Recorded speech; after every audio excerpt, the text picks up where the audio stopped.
Smack 'em, McGavin. It's time for another Rock and Metal Combat podcast with. Oh, yeah! Wadzilla, what's up? What's up there, Wadzilla? Who do we got here this week? Well, I took a poll on the Facebook page. Of all the former guests, who do you most want to return? And coming in dead last was Mark Alden Taylor. But I took that as a sign. Fuck it, Let's bring him back. Let's mend whatever went south here.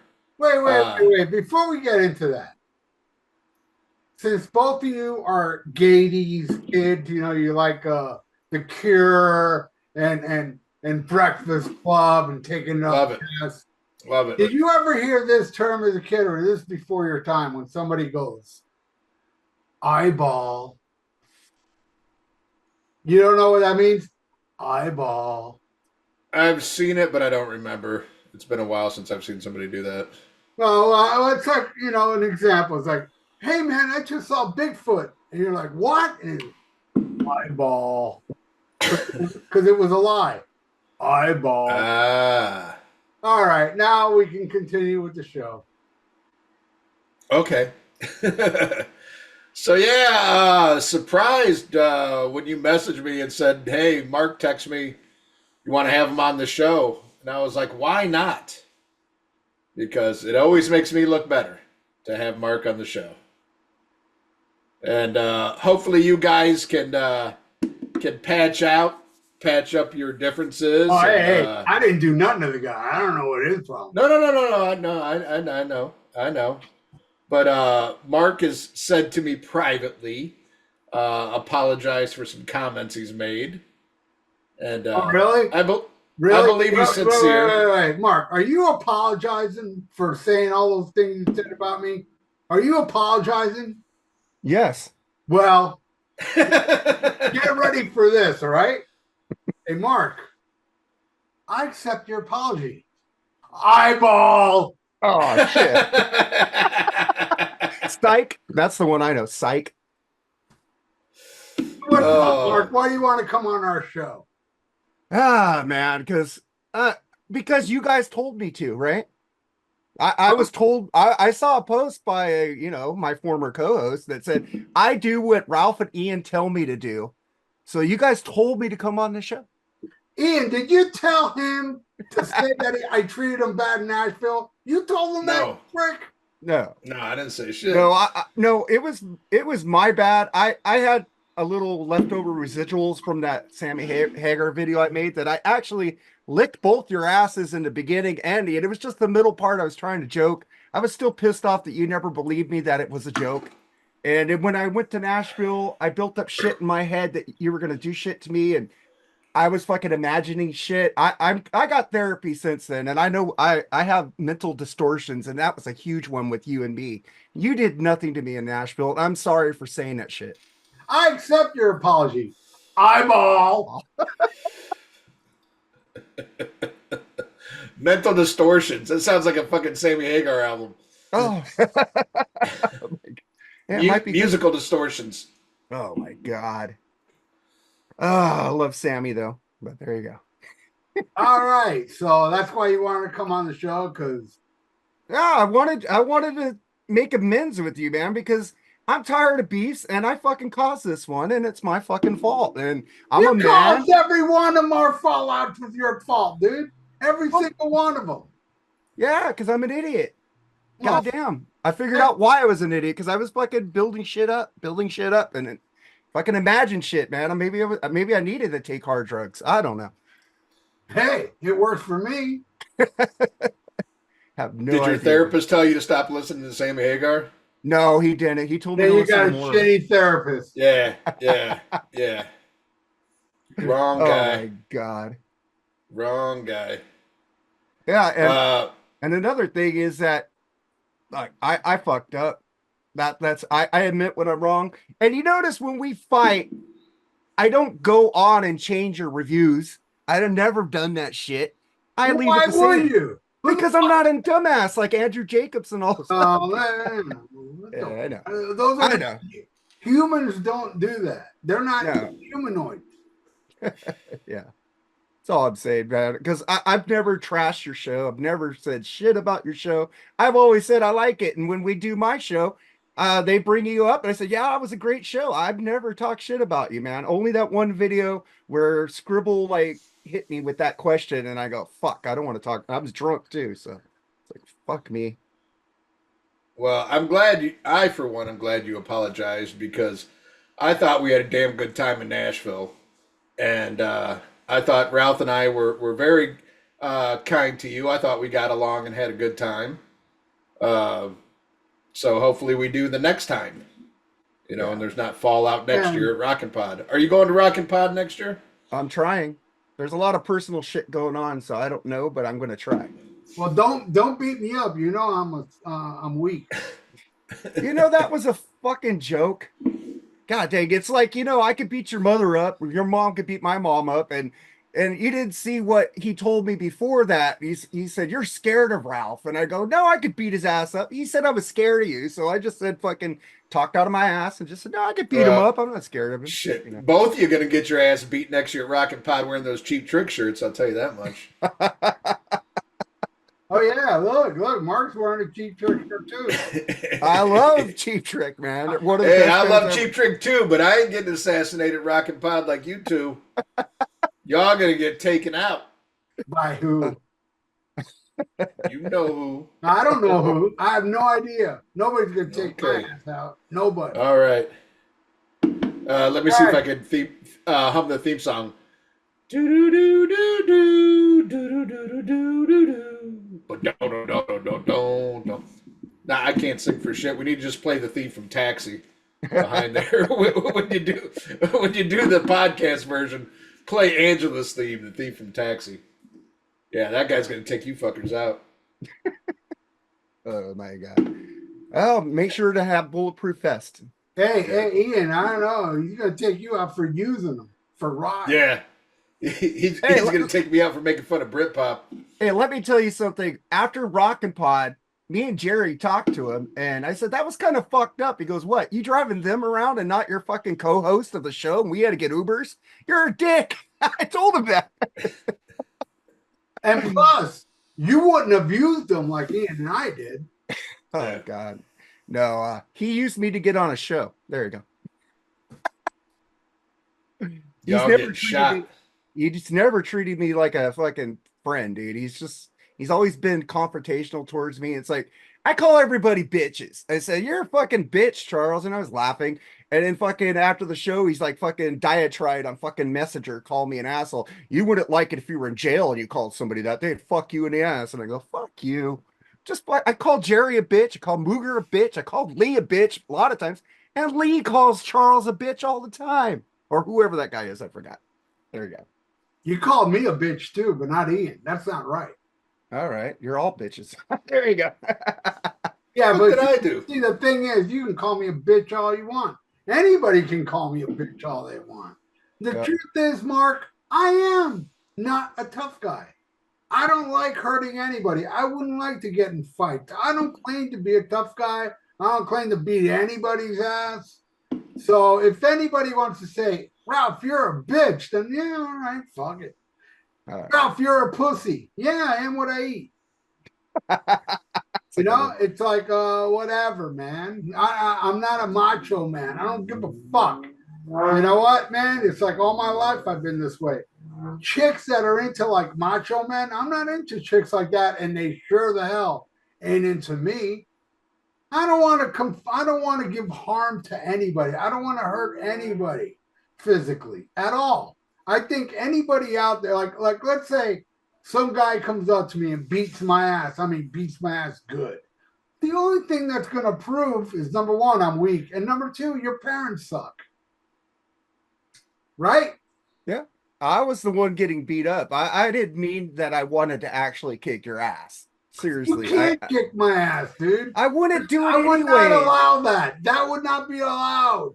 But you kick. Now, would I hit you back? No, I wouldn't. But I also wouldn't allow you to hit me. Yeah. I wouldn't hit you anyways. I'm not a violent person like you are. I said that out of my ass, and fucking that would never happen anyways. Because I'm not I try to avoid fights, you know. Sometimes I Boy, if do you want to hit punch Ralph, somebody. I'll whoop your damn ass. I wouldn't want to I'd fight whoop with you, your man. fucking ass. But you know what? When you know who shows up with that gun, I'm gonna fucking run.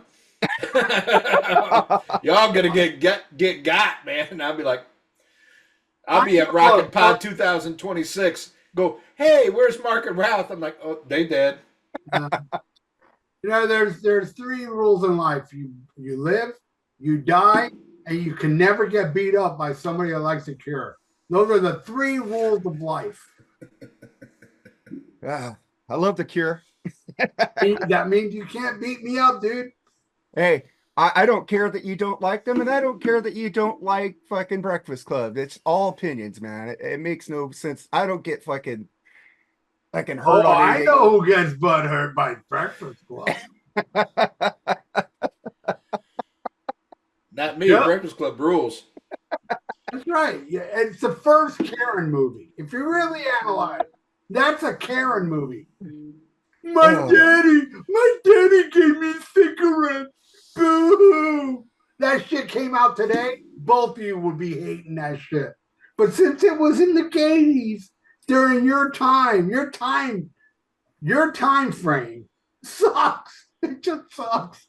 It's horrible. I feel bad for you. 70s, bitch. That's when shit was good. Hey, the early 80s rule. Once Dave left only Van Halen, one everything thing went was to good shit. in the 80s, 80 after 84, and that was Back to the Future. That's it. Hey, I just watched that Bon Jovi. You brought up Dave leaving. They said in that movie that they had that keyboard hit Jump, and it fucking opened the door for keyboard rock. And then they fucking broke up the band, and it left the door open for Bon Jovi with Slippery and Wet. They brought that up. Let you guys know. Well, Fuck Bon Pantera. Jovi. Pantera. I love Pantera. You know how many shitty bands they spawned? Yeah. I don't think I've ever heard one band that has the breakdowns and the Pantera things that they came up with that were any good. Only Pantera was able to do that shit. Only Van Halen was able to do that shit with Dave. They can do keyboard shit with Dave and make it sound good. Yeah, well, you like that one Linkin Park song. Yeah, I do. I like 3 albums by Linkin Park. So Yeah, well, sue me. Fuck you both. And I hate new metal. I guess they're part of that. you know, it is a known fact. A guy that only likes one Linkin Park song can beat the shit out of a guy that likes 3 albums from Linkin Park. I read that on the internet. It must be true, man. Well, since you're back here, Ralph, can I add this handsome gentleman back to the Facebook page? Fuck no. No. You're too much drama, dude. No, I only went on your page to fuck with you because you went on my page and fucking told people not to join the group, to get out of the group, the new members. And then I go, hey, you gotta admit, Ian, that was funny. He did that a lot. He did that a lot. And in fact, Mark would make a post in Freeform going, let's welcome so-and-so. And then I think about it. Get the fuck out of here. Yeah, until you did that, I was a good citizen in your page. I've never posted. Fuck off. I saw. Hey, look, Mark, you may think that was a crummy thing I did, but you don't understand. I was doing them a favor. I was like, get the fuck out of this group. Scram, skedaddle. And let me tell you something, Mark. Every one of them have a better life today because of that. Hey, the group's over 2,000 members now. I'm good. Shit.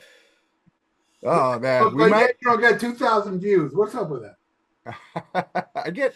I made a video like I do what quick thoughts on Freeform. I get a lot of views on those fuckers because people don't have an attention span. Like I talked about the new Motley Crüe song. I got like almost 2,000 views. Like fucking A. No, it's not that they don't have an attention span. It's just as soon as you start talking, they shut it off. By the way, Mark, every insult Ian is telling you today, I told him to say it because when Ian insults you, it's with a wink.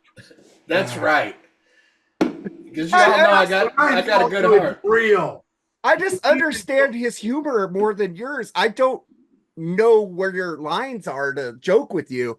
I know I could say anything the fuck I want to Ian. Look, Mark, what have you said to me that pissed me off? Give me an example. I like Sammy Hagar just as much I as never you. got upset at that. I don't know. Yeah, I did. I'm not the one. Yeah, I'm not the one that wishes death on you. Ian is. But yet Ian's the guy that winks at you? Fuck you, man. Are you that fucking retarded? Tell that to your stupid therapist. Why is it that I think Ian is winking when he's 100 times ruder than me than Ralph has ever been, but yet I think Ralph's rude and Ian's not yet. He insults me way too much. Tell me, doctor, help me because I'm stupid. Oh God. I like I told you, I was getting mental distortions, man. I had like in my head that you were gonna fuck with me more than Ian. I don't know why. And I did. Yeah. And I did, and yet afterward you're like, he did. My bad. But no, you did it. I tried to make three. I was much more mean to you, even as a joke. When you came out, I mean, we were brutal when we interviewed you guys, and I was brutal, I should say, But I am joking, except for the part about your lack of talent and ability. Bullshit. Ralph, I thought was very, very nice to you. I don't get it, but yeah, I didn't get it either. After I went through therapy, I go, I'm totally an idiot. At the end of the day, it's all okay, man. Everything's good. Eyeball. I'll just say psych. Okay. But I'm bringing eyeball back. Everybody's got to start doing eyeball. They will, man. They follow you, man. Everybody follows you. While we're mending fences, we have a new iTunes review. Hey, I ain't mending shit with Mark. Don't get it twisted. Let's cut the deck. Fuck that guy. I take my punishment, man. Thank you, sir. Right. May I have another? All right. Cool. All right, here we go. Mark, I got to give you that. You're wearing a cool shirt.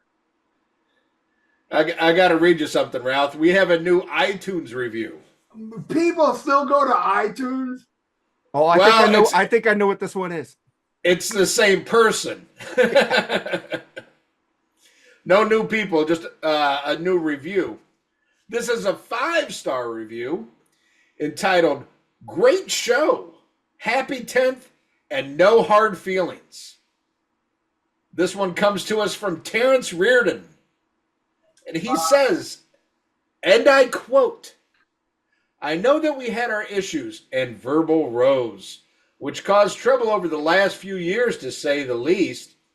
I apologize for any issues that occurred in the last few years on my end. Can you stop me? Wait. Can I stop you there for a second? Go ahead. I accept your apology. Eyeball.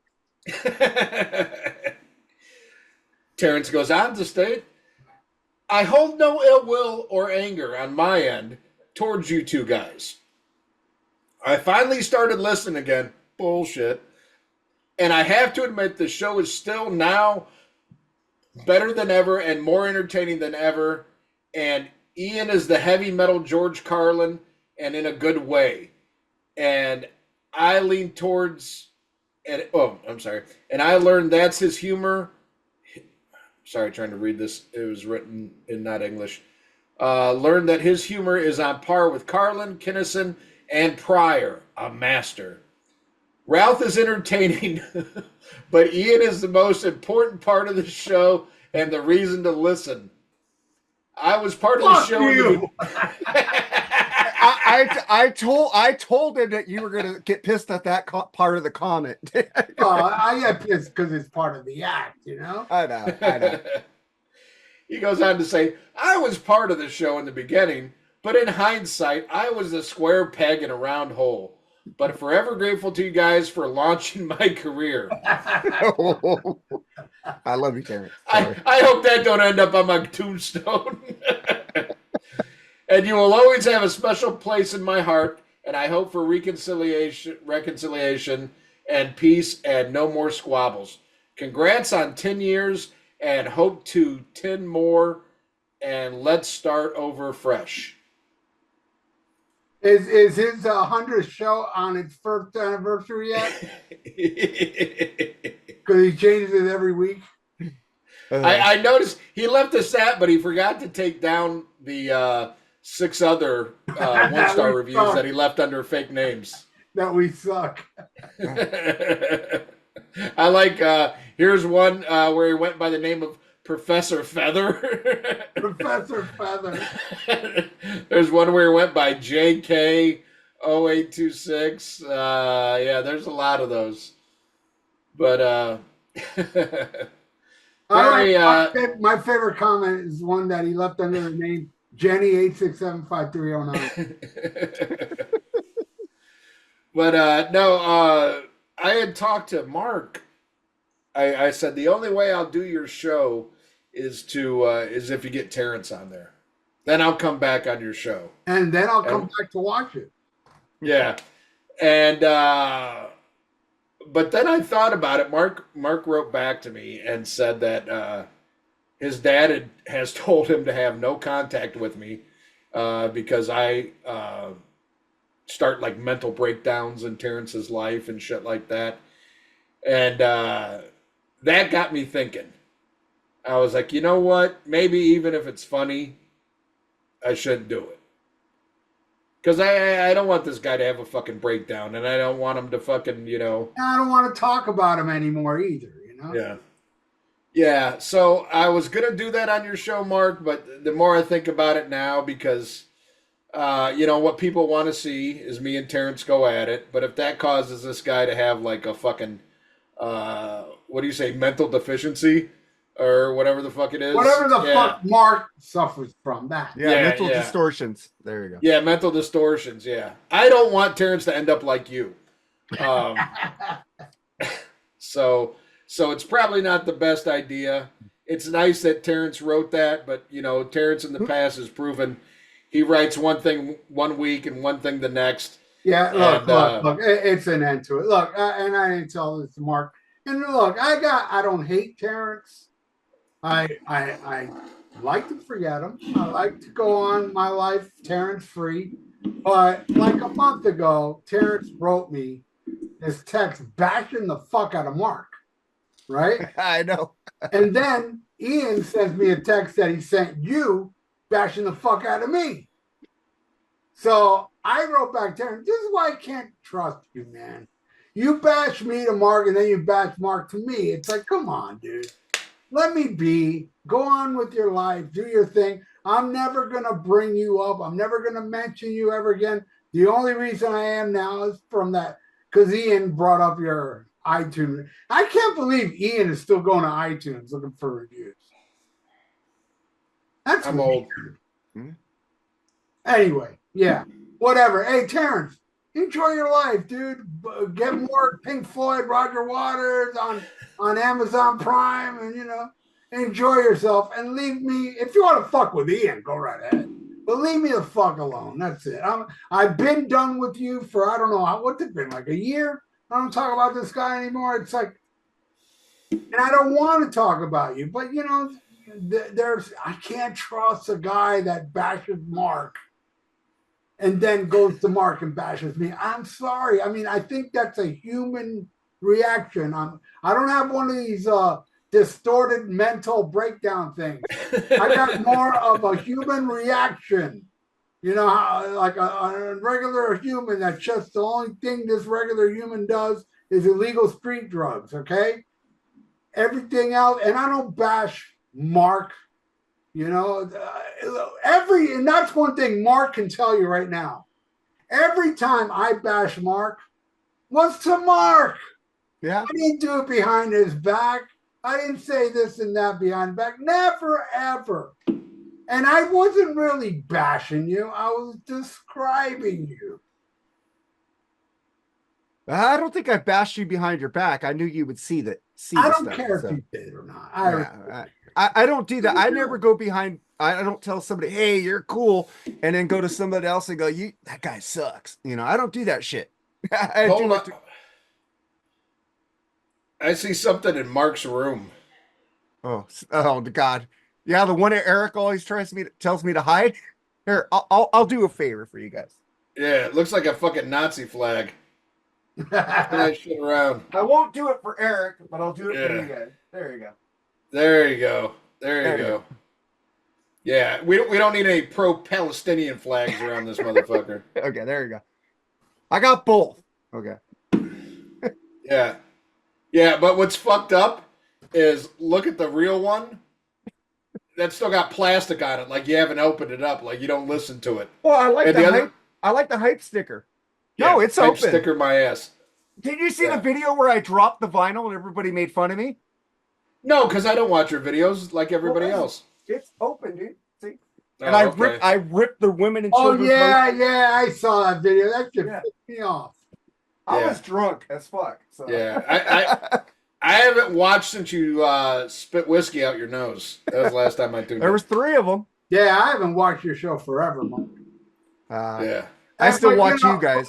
But I will tell you this in my defense, the reason why I never watched your show because I didn't want to end up saying something. If you talked about me or anybody talked about me, I didn't want to say anything, which I know I have this flaw. I'm going to have to talk about it, you know? And so if I don't listen, I won't talk about it. I understand that flaw. But when I talk about what I want to talk about, people go, "Well, I'm friends with those people. Stop talking about it." And I go, "Okay, so I have to shut up, basically." But I know you'll have to talk about it, and I'm okay with what you were saying on your show when you were bashing me. I didn't go online and fucking blah blah blah on it. I just let it go. Well, basically, if you shut up, your show would be better. You know, just let the booger fooger talk. I told him to say that. So he did. All right. You guys finish Do it with kissing a- up. I'm going to take a piss and we'll get into the Yeah, news. he didn't do that with a wink. I made him do it. All right. Well, it's like when I was on your show in Rockin' Pod, and every time Ian said something like he was making fun of me, he always winked at me. Like, "It's okay, I'm just fucking with you." That's where I got the wink from, just so you know. Man. I'm sorry I didn't have nothing in my eye to wink at you, dude. Oh, but wait, I didn't even say anything rude to you at all to wink at you. Did it? You just tried to get me to buy you vinyl. That was about it. I just I don't give a fuck. So, are you a fan of Girls, the album? Yeah. Good. I I know need a you balance here because me and Ian are gonna bash the fuck out. Oh my God. Oh, we should have did another OU 812, the lost episode. That was the greatest episode ever. Yeah. It That was was lightning in a bottle and we lost it. that fucking sucks. I remember doing that show, like laughing my ass off. I don't remember anything we did. I remember laughing my ass off at that shit. That shit was a good episode, and it's going. Hey, at least I don't think OU 812 is better than Women and Children First. Bushy. Neither does Bushy, dude. I don't believe him for a second. It's a lie, dude. Nobody thinks that. I don't even think it. Go wow. Nobody thinks. Nobody. Oh, I like OU 812, but that's not a classic like Women and Children First. Fuck that. You know what's scary is we're going to review an album that sold more than Fair Warning. Oh fuck. That album is not as good as fucking Fair Warning. Nothing's good with Dave on a lot of bands, man. Maybe Rush. Rush I might take over Van Halen a lot. So. All right. Well, enough of your bullshit, Mark. Let's get into the news, shall we? All right. And one of the big things this week. Holy cow, have people been talking about this? It's got almost 1 million views on YouTube, and that's just since Friday, is the new single from Motley Crüe, Dogs of War. Oh, wait. Mark, what did you think of that song? Oh, I bashed the fuck out of it. I said this is like fucking modern fucking Crue that nobody wanted. Oh God, it's just like John 5 gets like what, a 3-second solo on it. It's like, and poor guy, man. He's always in a band where they fucking tell him what to do all the time. His solo albums are so fucking good, but when he's in bands, it's like, fuck, dude, why you're wasting your talent? But it sucks. It's horrible. Did you like the Mick Mars album? No, I didn't like that either. It was horrible. Hey, to me, it's the same shit. They're both trying to be modern. It's crap. Yeah, Mick Mars' album is fucking horrible. God, oh yeah, it's fucking shit. Ian liked it though. No, you did? No, shit. Ian's a big fan. Eyeball. Like. So you did not like the new Motley Crue song "Dogs of War." Ralph, I saw you put out a video, but again, I purposely didn't watch it because I wanted to hear it from the horse's mouth. Yeah, by the way, my video is like, I don't know, 10 minutes long, and it's got way more views than Mark's 10-second one.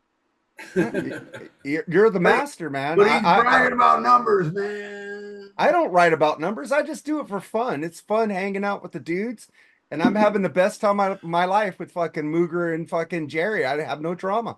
I just made a lot of money, man. Can you believe? I mean, look. Okay, call it bragging, call it what you want. But can you believe people send me a shitload of money to think what I think about music? How cool is that, man? Come on. Well, you're a brand, dude. You're a brand now. You're not a fucking man. You're just a brand. I'm not a man. You know, you need a big shirt saying Dr. Fuck, your YouTube channel. And I bet you would sell more shirts than you do for this podcast. I don't know why I asked you to bring him on, Ian. He just said I'm not a man. No, I said you're more like, you know, like when the band becomes a brand, you're like you're a man, but now you're a huge brand. You should market yourself more because you fucking will sell a lot of shit. Whatever. Terrence says it's all about me. That's true. Yeah. Bastard. I mean, you know, look, it's one thing to say Ian's great and I'm not great.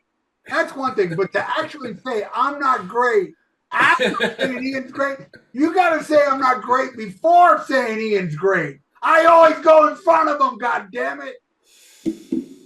Never learns. Oh, so Ralph, what did you think of the new song "Dogs of War"? It was fucking horrible, man. It was a joke. It was actually jokey toward the end with the down, down. I'm like, man, this shit like would be rejected on a 6 a.m. album. That's how bad it is. I like 6 a.m. too. I agree. Did you like it, Ian? I don't like 6 a.m. I enjoyed the new Motley Crue song. And I liked the video. I thought the video was fun. I thought the song, it was nice to hear Motley Crue with a guitar player. It is modern. I'll give you that. It's total fucking AI. It's so like studio. There's no way Vince sounds that good. I don't know what program they used, but I need to find that motherfucker. You know, give me like an Aaron Camaro voice. He sounded good. And make me look like Chris Hemsworth on these videos and shit. But yeah, it's total studio magic. But I thought it was the best Motley Crue song I've heard since Hooligan's Holiday. Now, that is not saying anything. You know. Were you drunk when you heard it? No. Okay. I've yet to listen to it drunk. I've listened to it drunk. Yeah. I've listened to it about 5 times. Wow. And again, it's nothing that I would rent out and buy. But it's 1,000 times better than what I thought it'd be when you heard these songs from like The Dirt and Saints of Los Angeles and New Tattoo. It sounded like it could have been on The Dirt. It had that same modern shit going through it. I don't know. I didn't think it was that bad. I do. That shit's modern garbage. For Motley Crue, though, I thought it was pretty good. It's a hair band trying to be modern. So your standards have lowered since their last good output. So that makes sense. That's why you think it's better. Well, yeah, I'm still saying it's nothing that I would be like, oh, I have to go out and buy this. But it's 1,000 times better than I thought it'd be. And again, I think it's the best song I've heard from them since Hooligan's Holiday. So this is like from them since Without You. So this is like you didn't have sex for like 2 years and you just take any whore that fucking wants to fuck you. Hey, don't project your life on me, man. Your just sexless asking. marriage. I gets mine. Yeah, no, I was surprised, dude, and I was full on hater mode, man. I was waiting. I was waiting to hate on this shit. Considering, their usual output and everything. I mean, you brought up some great points about John Five, an incredible guitar player, but he's never had that band where it's his band or he's a valued member. He's always a hired gun. I don't care if it's David Lee Roth, Rob Halford, Rob Zombie, or Motley Crue. He's always an afterthought and can't utilize his true strengths. But god damn, did it feel good to hear a fucking honest to god guitar solo on Motley Crue that's not like some bullshit fucking blues fucking slide shit. Fucking this guy right here. Or the way it works, I don't know. Mick Mars. Get the fuck out of here, Mick Mars. I used to Mick Mars is my favorite because he's the ugly guy that nobody wants to fucking Motley Crue. He's probably cool. No, he's a fucking idiot. Jesus struck him down with that horrible affliction for all, after I listened to Girls, Girls, Girls again, I realized it's a fucking punishment. It's a punishment from Jesus. That's why he's all fucking, hunched over. And a lot of people are like, oh, you're going to make fun of fucking Mick Mars after his son just died, Ed, his son just died? Yeah, but I mean, he was fucking 93 years old. That's a good life. Can't get mad about that. Natural causes. But no, I thought, I don't know. I thought it was all right. Again, nothing I would go out and buy, but way better than what I thought it'd be. I thought the video was kind of funny. I loved it, and I'm probably a little biased because I'm in the video. I got a little jealous when there was like an animated Ralph in the Ace Frehley video. But I'm in the Motley Crue video, and I thought, I've lost 30 pounds since January, so I thought they used me as the slimmer Vince. No, I was the monkey holding up the sign that says Motley Poo.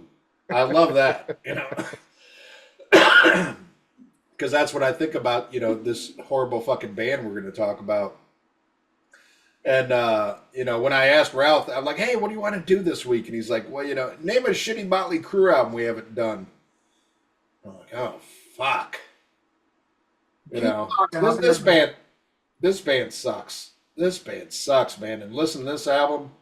Holy moly.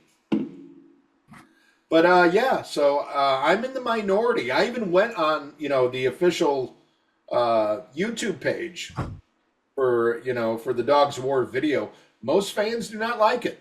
Most fans are very against it. But the funny thing is, I also went on YouTube to listen to this album, like the second time I listened to it, and to see all the people like, oh, this is my favorite Motley Crue album, and this is Prime Crue, and I'm so glad, I grew up in this era. It's like, yeah, if you like this shit, I can see why you don't like that. But, hey, now that Ralph's gone, tell me what do you really think of him? Ah, he's a cool dude, man. I fucked up. I have a mental problem, man. That's all right. Yeah, man. And Terrence said he gets you now because I talked him down from the ledge. So he gets your humor. I said, dude, it's nothing personal. You need to stop taking things personal, yeah, but like I was doing with Ralph. If we do a show and I set him off again, I don't want that. I don't want to set somebody off. When you asked me to get him on, that's the first thing I thought about. I don't want him to have a breakdown. I even told him that. I said, dude, you seriously would you do that? And he goes, no. And I go, good, because I know Ian's going to fucking put you back into your fucking mental breakdown again. I don't want that. And nobody wants to hear us get along. So that'd be fucking boring. That'd be fucking boring. Yeah. Oh. All right. Well, okay. You guys hate the new Crue. I think it's pretty good. We'll go into the next story. Hey, look, Marcus Team Ralph. Bruce Dickinson once again goes off on fans for smoking and using pepper spray. He's just an angry fuck. His Ralph is really good, though, man. What's that? I love his new album. It's really good. I was surprised. I liked it a lot better than I thought I was going to, and I definitely like it a lot more than the last fucking 10 Maiden albums. And the last Motley Crüe song. Yeah, I'll give you that. Uh, does that ever affect you, Ralph, when you're singing with Thrash or Die if somebody's smoking or No, vaping? no. Back then I would smoke. Okay. I was when I was in Trash or Die, I smoked cigarettes and weed. No, I didn't smoke weed, but I smoked cigarettes because I worked for the city. Yeah. Well, he's crying again. Who? Let's see. Except Wolf Hoffman says he misses Peter. Is it Baltus? Is Yeah. that how you pronounce it? Yeah. As a friend, wants to know why they can't stay friends. And, well, probably because they're not in the band. But I listened to the new Accept album. Ralph, have you listened to it yet? No, but I do have it. I have it. I got it digitally. So I checked it out. I thought like maybe it would be my album of the week. I got a good feeling about this, man. I'm going to listen to it. I just want to hear some, traditional metal. I'm like, this is going to be my pick of the week. I went in feeling really good about it. And then I listened to it. And it's not horrible. It's not like Eat the Heat or anything like that. But goddamn, is it going through the motions? I think their last two albums went through the motions. Well, and I was going to bring that up because I was reading in the article, they were talking to Peter, and he said that was part of the reason that he left the band, is he said that Wolf is fully fine with just like, hey, it's you and me. We got the name. People love Blood of the Nations. We can go out. This is how we ride out into the sunset. Just doing this shit over and over again. And you kind of, that's the feeling I got. Listen to this. Mark Tornillo sounds great on the album.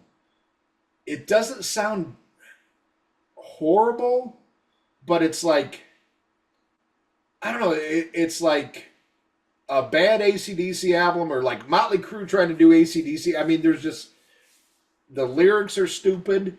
The music is not challenging at all. I mean, Accept has always been, I love Accept, don't get me wrong, but they've always been a here band, not a here band,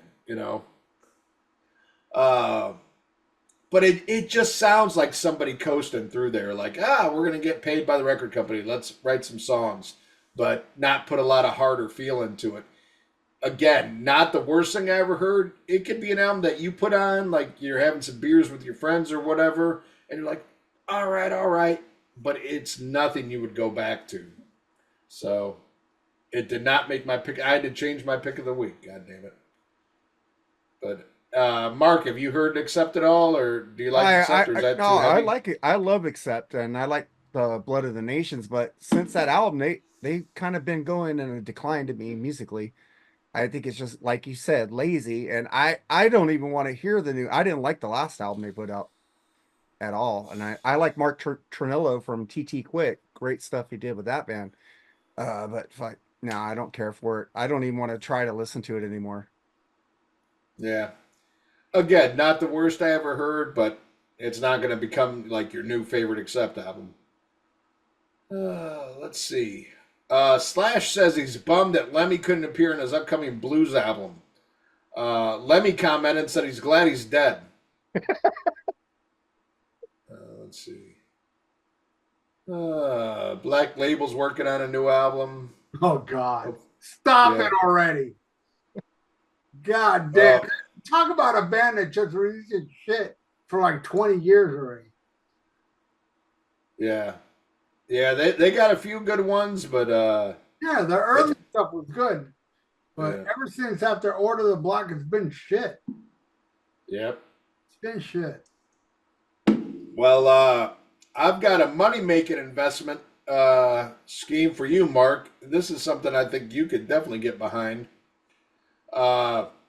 Bullet Boys joins forces with Songvest to give fans a chance to invest in the band's music. So first two albums rule. Yeah, first two albums rule, and that's it. So if you, You don't like Zaza? Oh, Zaza's pretty cool. Yeah, I remember that one. Yeah, Zaza's good. Yeah, I like No, Zaza. I, All right, I but now, if you send Mark, what the fuck's his name? Mark, Mark Torian. not Tor- yeah, Isn't you Torian? send Yeah. him some money, you will get a portion of the songwriting credits, or not the credits, but the residuals from their new hit album. that'll Yeah, pay well. I bet Watch Your Die makes more money than them. I mean, think about it, Mark. It makes sense. You send him your paycheck, and when their next album sells, you see a little on the back end. You know what I'm saying? I did meet Lonnie and a drummer. Because my friend was a roadie for Bullet Boys back in the day on their second album. They were at the Roxy. So we couldn't get into the Roxy because it was just so packed for some reason. But we did hang out with them and they smoked joints with them. Back then I didn't smoke weed. So I just sat there and talked with them about music and they were two cool dudes. But I said, "Where's Mark at?" And they go, "Oh, he's a fucking dick. Fuck him." They already hated him. It's like, You know that guy almost became Ozzy Osbourne's guitar player. Did you know this? Mark Yes. Torian? Well, he auditioned. Singer of Yeah. the Bullet Boys almost became Ozzy Osbourne's guitar player. That He's guy really was he's awesome.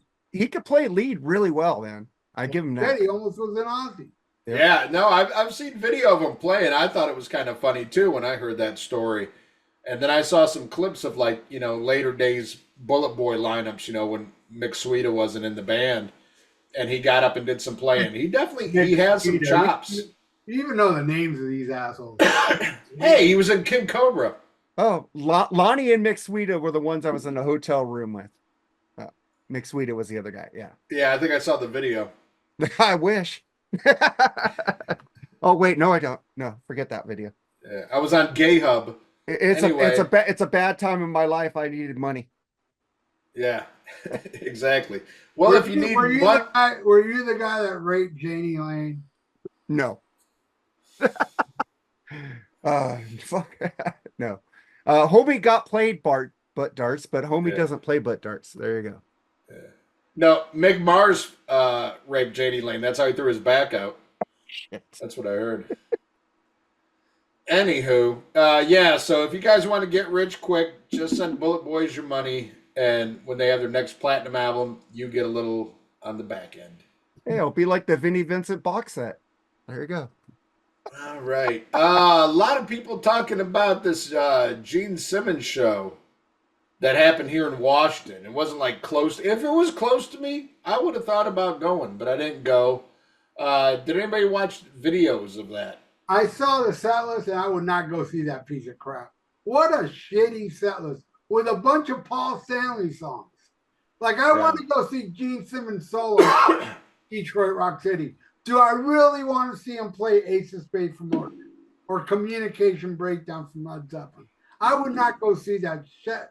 That show sucked. The set list was terrible. Well, I'd have to agree, and I'm like, he didn't play anything off of Asshole. His second solo album. Is he ashamed? He didn't play it from the first solo album either, so. Yeah. Nothing off of Hot in the Shade. Ignored a lot of, good albums. But hey, fuck it. Go out there and play, I don't give a fuck. I ain't going. I'm all about him taking money from fucking Kiss Tards. Take their fucking money. Yeah, I was trying not to put Kiss news in the last BS episode, but fucking they brought up the Gene Simmons set list. I go, fuck you, Jerry. Supposed to be no obligatory Kiss news this week. He brought that shit up, and they hated it. Yeah. Well, now you see who runs the show, and it ain't you. It's Jerry. Jerry fucking rules. Jerry. All right. What else is going on here? Let me see.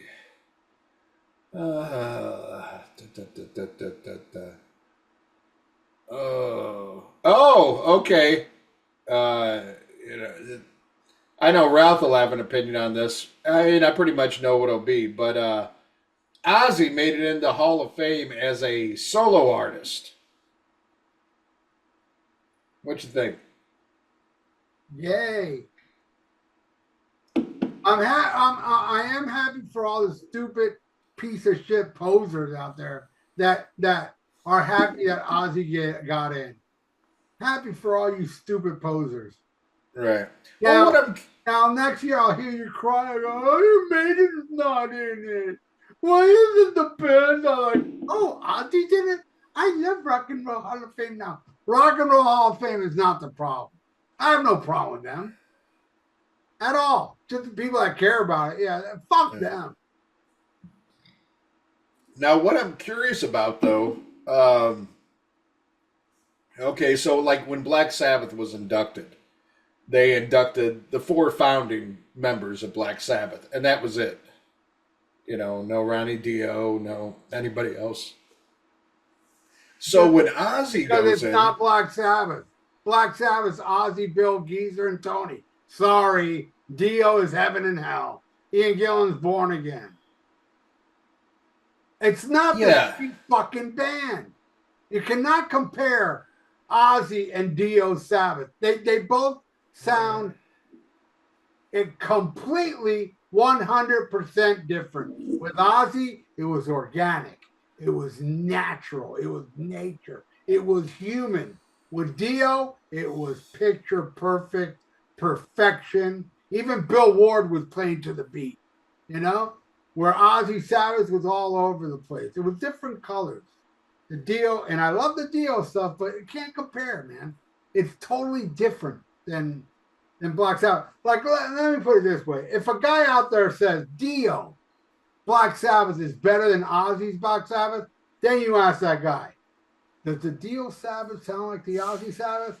He'll say no. Because they're different fucking bands.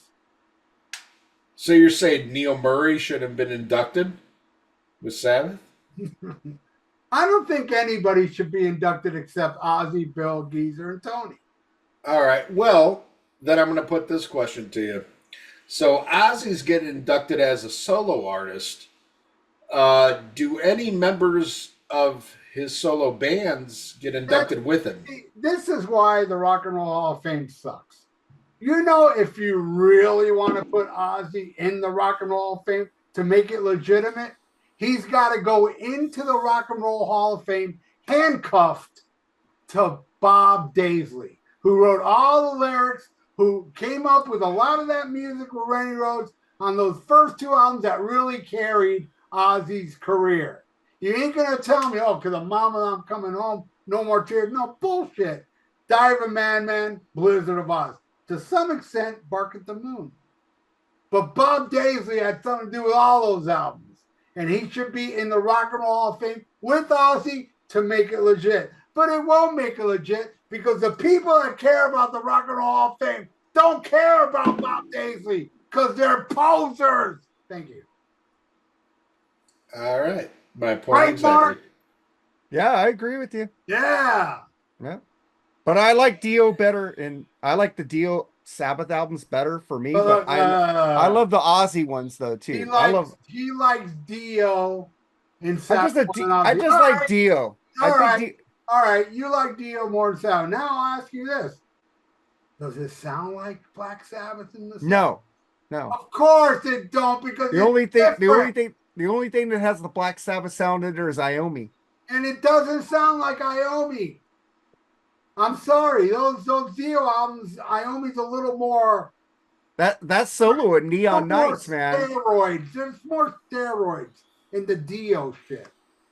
That fucking solo at Neon Nights is fucking classic Iommi to me. That's just me. To me, the greatest solo he ever did was "Lonely As the Word" off Heaven and Hell. Yeah, the greatest Iommi. Yeah. But it doesn't sound like Sabbath was. No, it doesn't. Look, I'll give you an example. Dirty Women from Technical Ecstasy. Long ass solo. Then listen to fucking Lonely As the Word. Long ass solo. Same shit. They both end with long ass solos. But it sounds like different people, man. I agree with you on that. Psych. All right. All right. What else we got here? Let's see. What do you think about Danny Loker playing with Anthrax again? I think that It's a little justice. Let him, man. He deserves it. Yeah, I think it's pretty cool. I was surprised. I thought that maybe with Danny there, they might pull one, like an extra song out of Fistful of Metal, Ooh. but they done Metal Thrash and Mad and Death Rider. And even though I'm not the biggest fan of that album, I would have liked to seen something else pulled out just to be a little different. But I've been looking at these set lists and where they're playing. They're definitely not headlining, so they're shorter sets. So I kind of get that, but no, I think it's neat, man. I would love to see with Danny Loker, but I'm wondering what the fuck's going on with Bello. I hope this is nothing serious and nothing that's like, a forebear of something to come. Has anybody heard anything or any rumors to why Bello's not doing these two shows? I heard he likes The Cure and a girl touched him and he hasn't been the same. Yeah, shit. I bet there's a band I like that you guys don't even fucking care for. Well, a lot of bands I like. I know a lot of bands. Have you ever heard Gene Loves Jezebel? Yes. Okay. I've heard. I like that band. There you go. Yeah. I like one song, but that's all I know. Desire? Yeah. Yeah, they got better I like songs that than song. Get a room. I like almost. Mwah. All right. Next story here. What do we got? I like Taylor Swift. Ooh. I'm a Swiftie. I heard that. I was like, is he fucking around or is he fucking actually serious? Well, I had to do a review of a Taylor Swift 17-song album. It was fucking, I was done after 5 songs. Fucking horrible. well, I can't say I like every song, but I'm trying. Why? I like a lot of What? No, I love that shit when you like have the balls to admit you like shit like that, because then it just backs up like I should never feel bad about any of my opinions. Of course. When you come out and say, like what you like some Taylor Swift. Doesn't matter. You think I give a fuck what you think about bands I like and you don't? No. Nope. I just cranked up 9 Lives from Mario Speedwagon. I love that album. Awesome. Nothing you said affected the greatness of Gary Richrath on Heavy on Your Love. Hey, Ian hated that album. You loved it. I was like, fuck yeah, Dr. Fuck. That album rules. Yeah, I mean, Nine you got Lives Mark is on one your of my side. favorites. Yeah. Oh, wait, that might not be good. I hate it, Ralph. I'm sorry. Team Ralph. Team Ralph on that album. Yeah. A lot of albums, man. I go back and forth between you guys, But Prince sucked. Yeah. Don't feel bad. When I make fun of RO Speedwagon, just always know that, Mark is in your corner. And did you see that post I put up from Prince fans? What Prince fans say that I've been saying all along, and even Prince fans agree with me? Did you see that post I put up? Yeah, one Prince fan. No, it was 2 of them. They both said, we worship Prince. Prince is our favorite. We love Prince, but we have to admit that shit dated as fuck. That music's dated. It's from the 80s. It's so fucking... I've been saying that forever as a Prince hater. Now I got Prince lovers agreeing with me. And hey, I like some dated shit. At least I can admit it. But you Prince twats, no, it's not dated. It's eternal. Fuck you. He ain't the Beatles. Kiss my ass. Nobody's the Beatles. Nobody's the Beatles. Except the Beatles. Yeah, except the Beatles. Yep. And They're in a band above the Beatles. And Oasis. Sorry, Rush is right below them. So there you go. Above the Beatles, only one band, Oasis. Oh, yeah. Oasis Fuck Oasis. All right. Here's something I'm actually excited about. Is a new Deep Purple album. Yeah, me too. And that seems odd that I would say that, but while I love Steve Morris, love his guitar playing and stuff, this guy that they got, that took his place, I forget the guy's name, but he plays much more faithfully, like, Richie Blackmore. Like the clips I saw live, Steve Morris is going to do Steve Morris, and I get that because Steve Morris is Steve Morris. So, not only is there ability, but there's ego and shit like that. But man, when this guy they got now, plays the Blackmore shit. It's so faithful. I'm interested in seeing what the new album's going to be like. Now, that's where the problem lies. Like, yeah, you can get somebody who's a competent musician that can, copy an artist, but can they write what that artist wrote? That's where it's going to be kind of tricky. But I'm very hopeful on this one. I don't know. I really like every bit of footage I've seen with this new guy, and I think this could be a good one. And or maybe, with him being the new guy coming in, the other guys might have more say, so the stuff is going to lean more towards, a classic Deep Purple sound. Of course, you don't have John Lord there anymore, but you do have Roger Glover, Ian Gillan, and Ian Pace. So, yeah, this is one I'm going to get out and, I'll listen to the whole thing, and I'm hopeful for it. Fucking A, Deep Purple. Yeah, Steve Morris came out and said that guy is a better fit for Deep Purple than he was. Yeah, and I think it was kind of a backhanded compliment. And nothing against Steve Morris, but I think, that's kind of what he was saying is, Steve Morris is going to go in there and he's going to do his best to honor it, but he's still going to do his thing. Where this guy, it's not like he has all these albums. He has like a sound that everybody knows. He's going to go in there. He's going to copy the record the best he can, or keep the spirit of Richie Blackmore. I think he's going to be much more faithful. Yeah, it's kind of like the Eric Ronwald thing with Skid Row. What's that? It's like the Eric Ronwald thing with Skid Row. He was faithful to Sebastian Bach. Oh, yeah. No, I'll give you that, man. That kid, I make jokes and everything, but goddamn, he could sing. And he didn't try to change it. There was no I was an XYZ or whatever all the other fucking guys they had in the band, or that fucking horrible dude from Dragon Force. Jesus Christ. But I mean, Skid Row has one fucking choice left. Get Sebastian back or fucking call it a day. I agree with you on that, man. Because what are they going to do now? They're going to get a fucking unknown female singer? I don't know. Well, no, I mean, they got the chick from, and it's smart on their point. What's that horrible band that chick's in? Hailstorm? I like Hailstorm, though. Yeah. They suck, and you suck for liking them. But, I mean, that's some horrible shit. But, I mean, really, what are they going to do? That's the only thing that's interesting about Skid Row is Sebastian Bach. I'm sorry. I would have saw them with Eric, man. I haven't seen them since they opened up for Aerosmith on the Pump Tour. And right. Well, the thing with Eric too is, he sounded great, but did you hear that new song, "The Gang's All Here"? That shit was fucking terrible. I like that song. It doesn't matter how good. There's a lot of. That is the weakest song on the album, though. Yeah, I don't know. I don't think I listened to anything after that. I was like, this is some Poison shit. This is terrible. I can't remember. The song goes tick tick tick tick tock. Yeah, I think it's Time Bomb. It's that's a good song. I like fucking, that song. They should have called the song "Stupid," is because that's what it fucking was.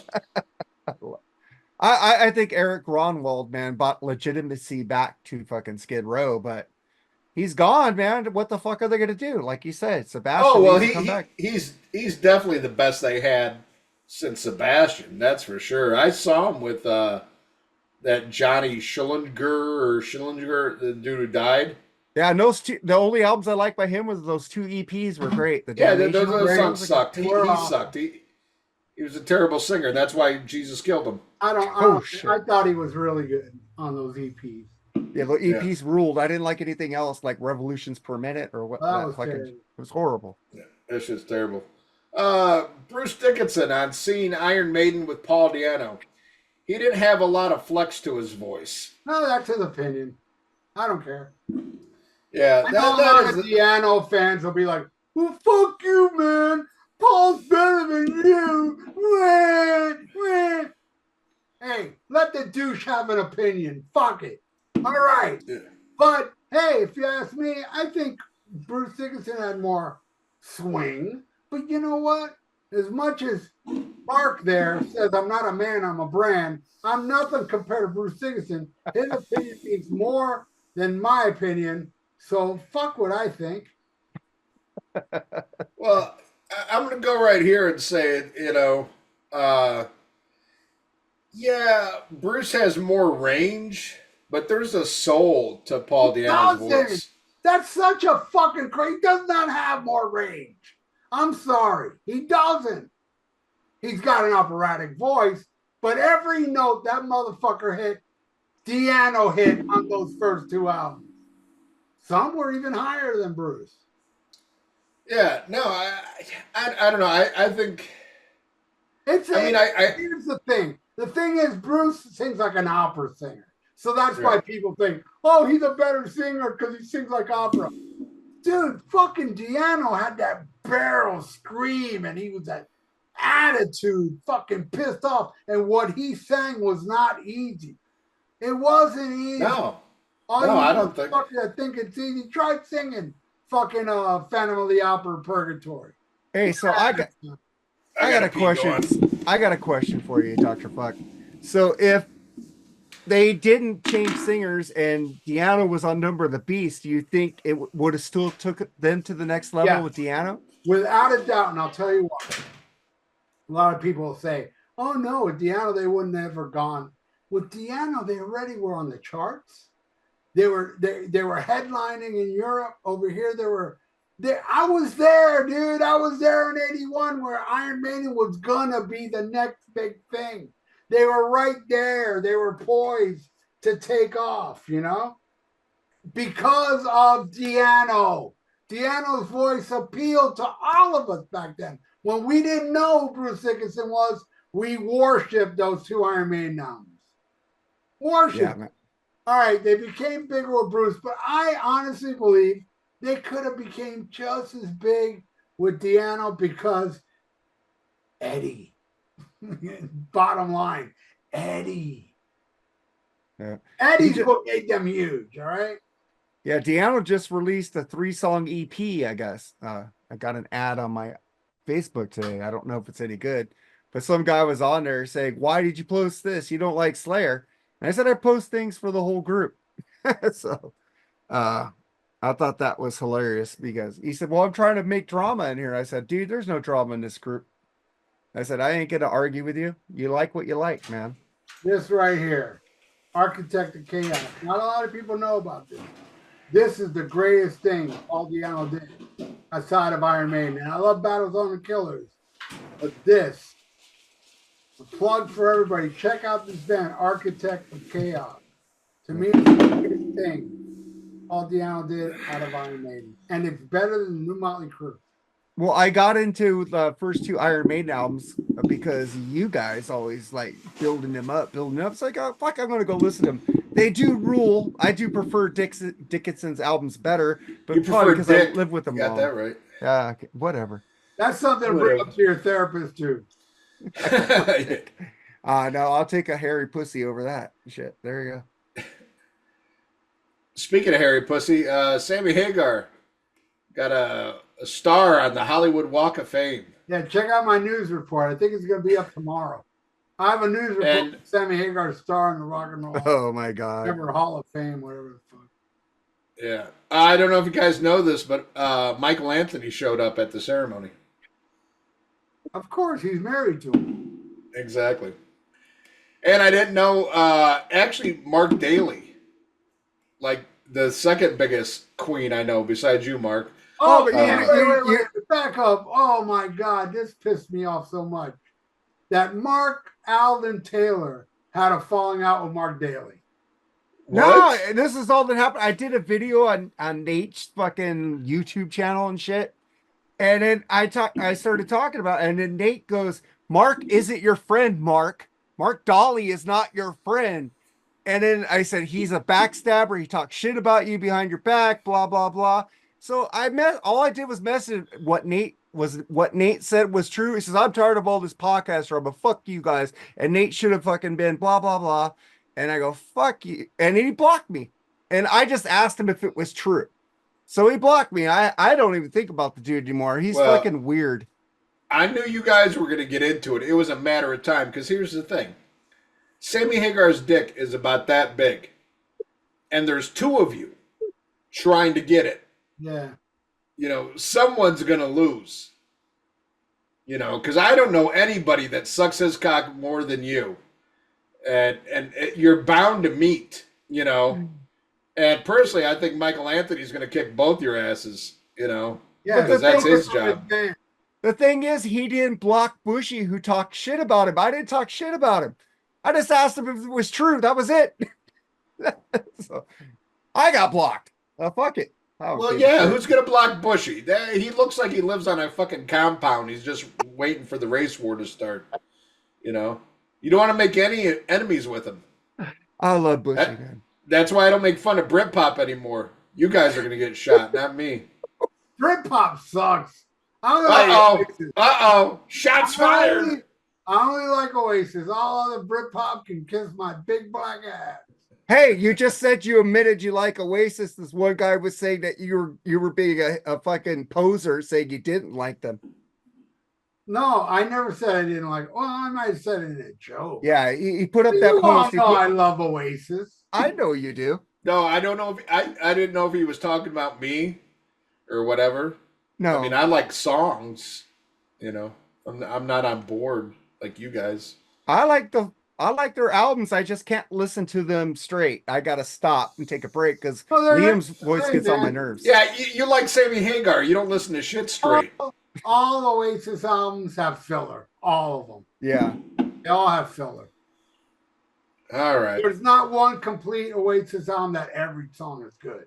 No. Well, Ralph, before we get into the album, you saw a show, right? Did you already saw Saxon? I saw Saxon and Uriah Heep. How was it? Fucking awesome, man. I heard mixed things about the show, so I'm interested to hear your review. My show. Well, no. I heard. Your show. I think it was. I love this guy, Ruben De La Rosa. Gave a pretty bad review to Uriah Heep, I believe. What did you think? Well, if he did, then I don't know. I saw him at the show, but I thought they were fucking awesome. Yeah, I mean, I know. You admitted, when we saw him open up for Priest that, you weren't a huge fan. I'm still not a big fan, but I think their live shows are better. I like Look at Yourself. I like, thanks to Martin Popoff. Martin Popoff, I had him on my channel to educate me on. Yeah. And happy birthday to Martin Popoff, just turned 61. I checked out all the albums he told me to check out. No, I didn't love them all, but some of them I really ended up liking. And I really, really liked their last album. Yeah. Color and Shape or something like that. Something. It's good. It's really. Or that's a Foo Fighters album. Color or something. Yeah. But you thought they were good live? They were great live, and Saxon was amazing. My brother got me 3 tickets. See, my brother was in the military, so he gets me free tickets to a lot of shows. I saw Pantera for free.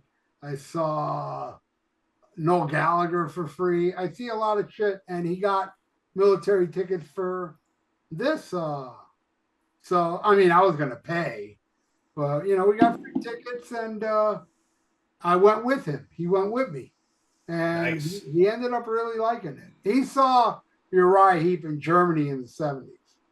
So I was like, oh nice. I go, okay, let's go, and I can save gas. You take me,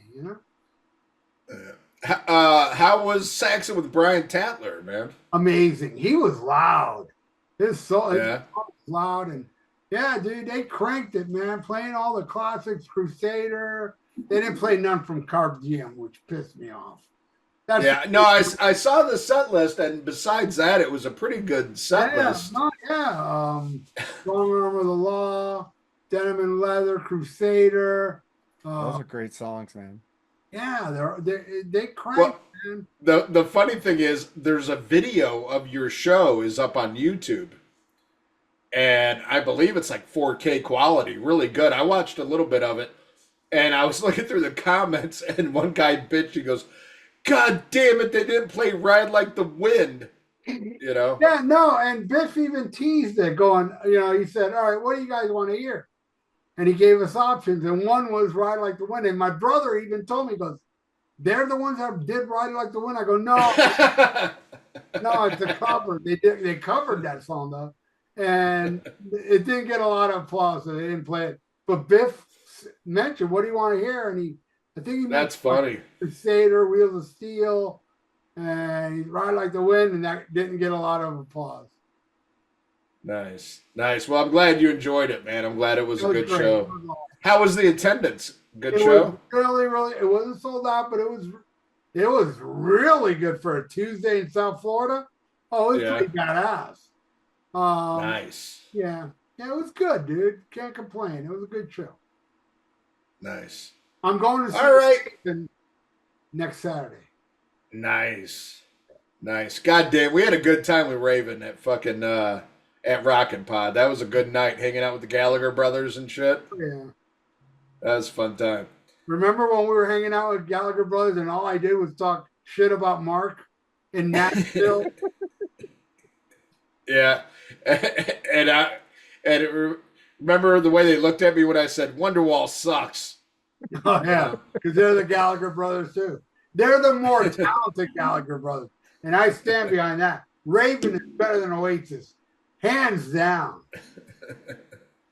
Even the pack is back. Hey, Raven had albums that every song was good. Can't say that about Oasis. All right. Well, now we're gonna get into the album. That holy fucking shit! I'm gonna fill my glass, but you can start bitching. All right, fill your glass. So I texted Ralph the other day, and I was like, "Hey, can we record Sunday?" He's like, "Yeah." I'm like, "What you want to do?" And this is where I'm making the mistake. I gotta stop asking Ralph what he wants to do. I gotta tell him what I want to do. Because he's like, and it makes sense because Motley just released this new song. He goes, pick a fucking Motley album. You know, a shitty Motley album we haven't done yet. And I was like, shitty Motley albums. There's so many to choose from. And I was trying to think of what we'd done before. And I know, like, you know, our biggest episode ever is Worst Motley Crüe songs. So the fans like to hear shit on Motley Crüe. And I'm like, what about Girls, Girls, Girls? That's a pretty fucking horrible one. And then and then on our Facebook page, somebody put out, when are we going to do a Manowar? So our next episode is going to be fucking Manowar. I agree with you on that, Ian. Oh, it's like, Jesus. We got to get Mark on that Manowar show. Oh, shit. Yeah. Oh, God. Oh. Well, we'll see the fan reaction to Mark's return on this one. But, yeah, so anyway, pick Girls, Girls, Girls. And, oh, my God. I remember, you know, my excitement for this album. Because this was like the peak of my Motley Crüe fandom. I got into Motley Crüe shortly after Shout the Devil made it big. My first Motley Crüe album, though, was Theater of Pain. And I fucking loved it at the time. God damn, did I love it. So I was very excited about Girls, Girls, Girls when it was coming out. You know, I'm new into metal, period. You know, and cock rock and all that shit. And I kept thinking, for some reason, this was released on my birthday. And I looked it up, and it wasn't released on my birthday. The single was released on my birthday, Girls, Girls, Girls. So I knew there was something, 1987. What was that, my, 13th birthday or some shit. Anywho. But I remember being a first day buyer for this shit. And not only did I buy the CD, but I bought a Motley Crüe t-shirt that had, you know, a horrible picture of Motley Crüe on the front, but it had Alistair Fiend on the back. I had that too. The great Motley Crüe mascot that somehow they forgot about. Alistair Fiend was fucking awesome.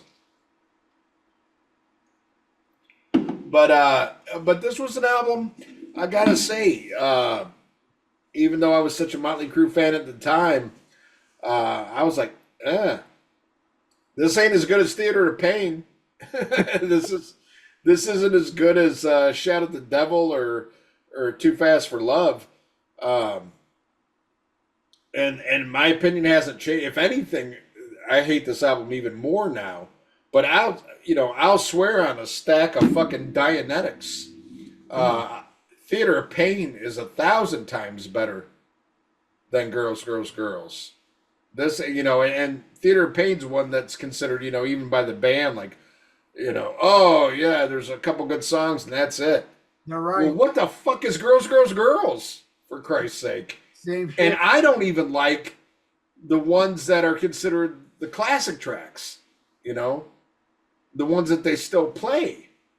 I just said, what a shit fucking album. I mean, what a shitty band, but it's funny to think like how big a Motley Crue fan I used to be.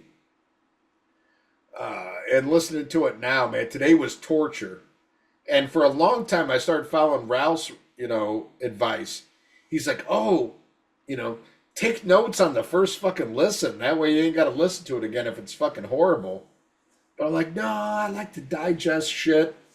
And I started listening to this, like not taking notes. I listened to it sober. And I was like, holy fuck. I had to stop it. I'm like, no, I'm only going to listen to this one more time and take notes. And that's it. And I have to be, drinking to listen to this shit. This is a fucking horrible album. Spoiler alert. Mark, what's your history with this shitty fucking album? Oh man, I bought it for like the first day buyer of it because I got into Theater of Pain and then went back and got Shout and first album. And I do like Come On and Dance. I don't know why a lot of people shit on that song. I love the fucking cowbell. Because it sucks. Because like it, Mark. That's why people shit on it. I don't know. But fucking it sounds like fucking Van Hagar. I had this fucking tape on my little Walkman and we were in like Memphis at Elvis's house. And I was listening to laugh. Wait, hold on.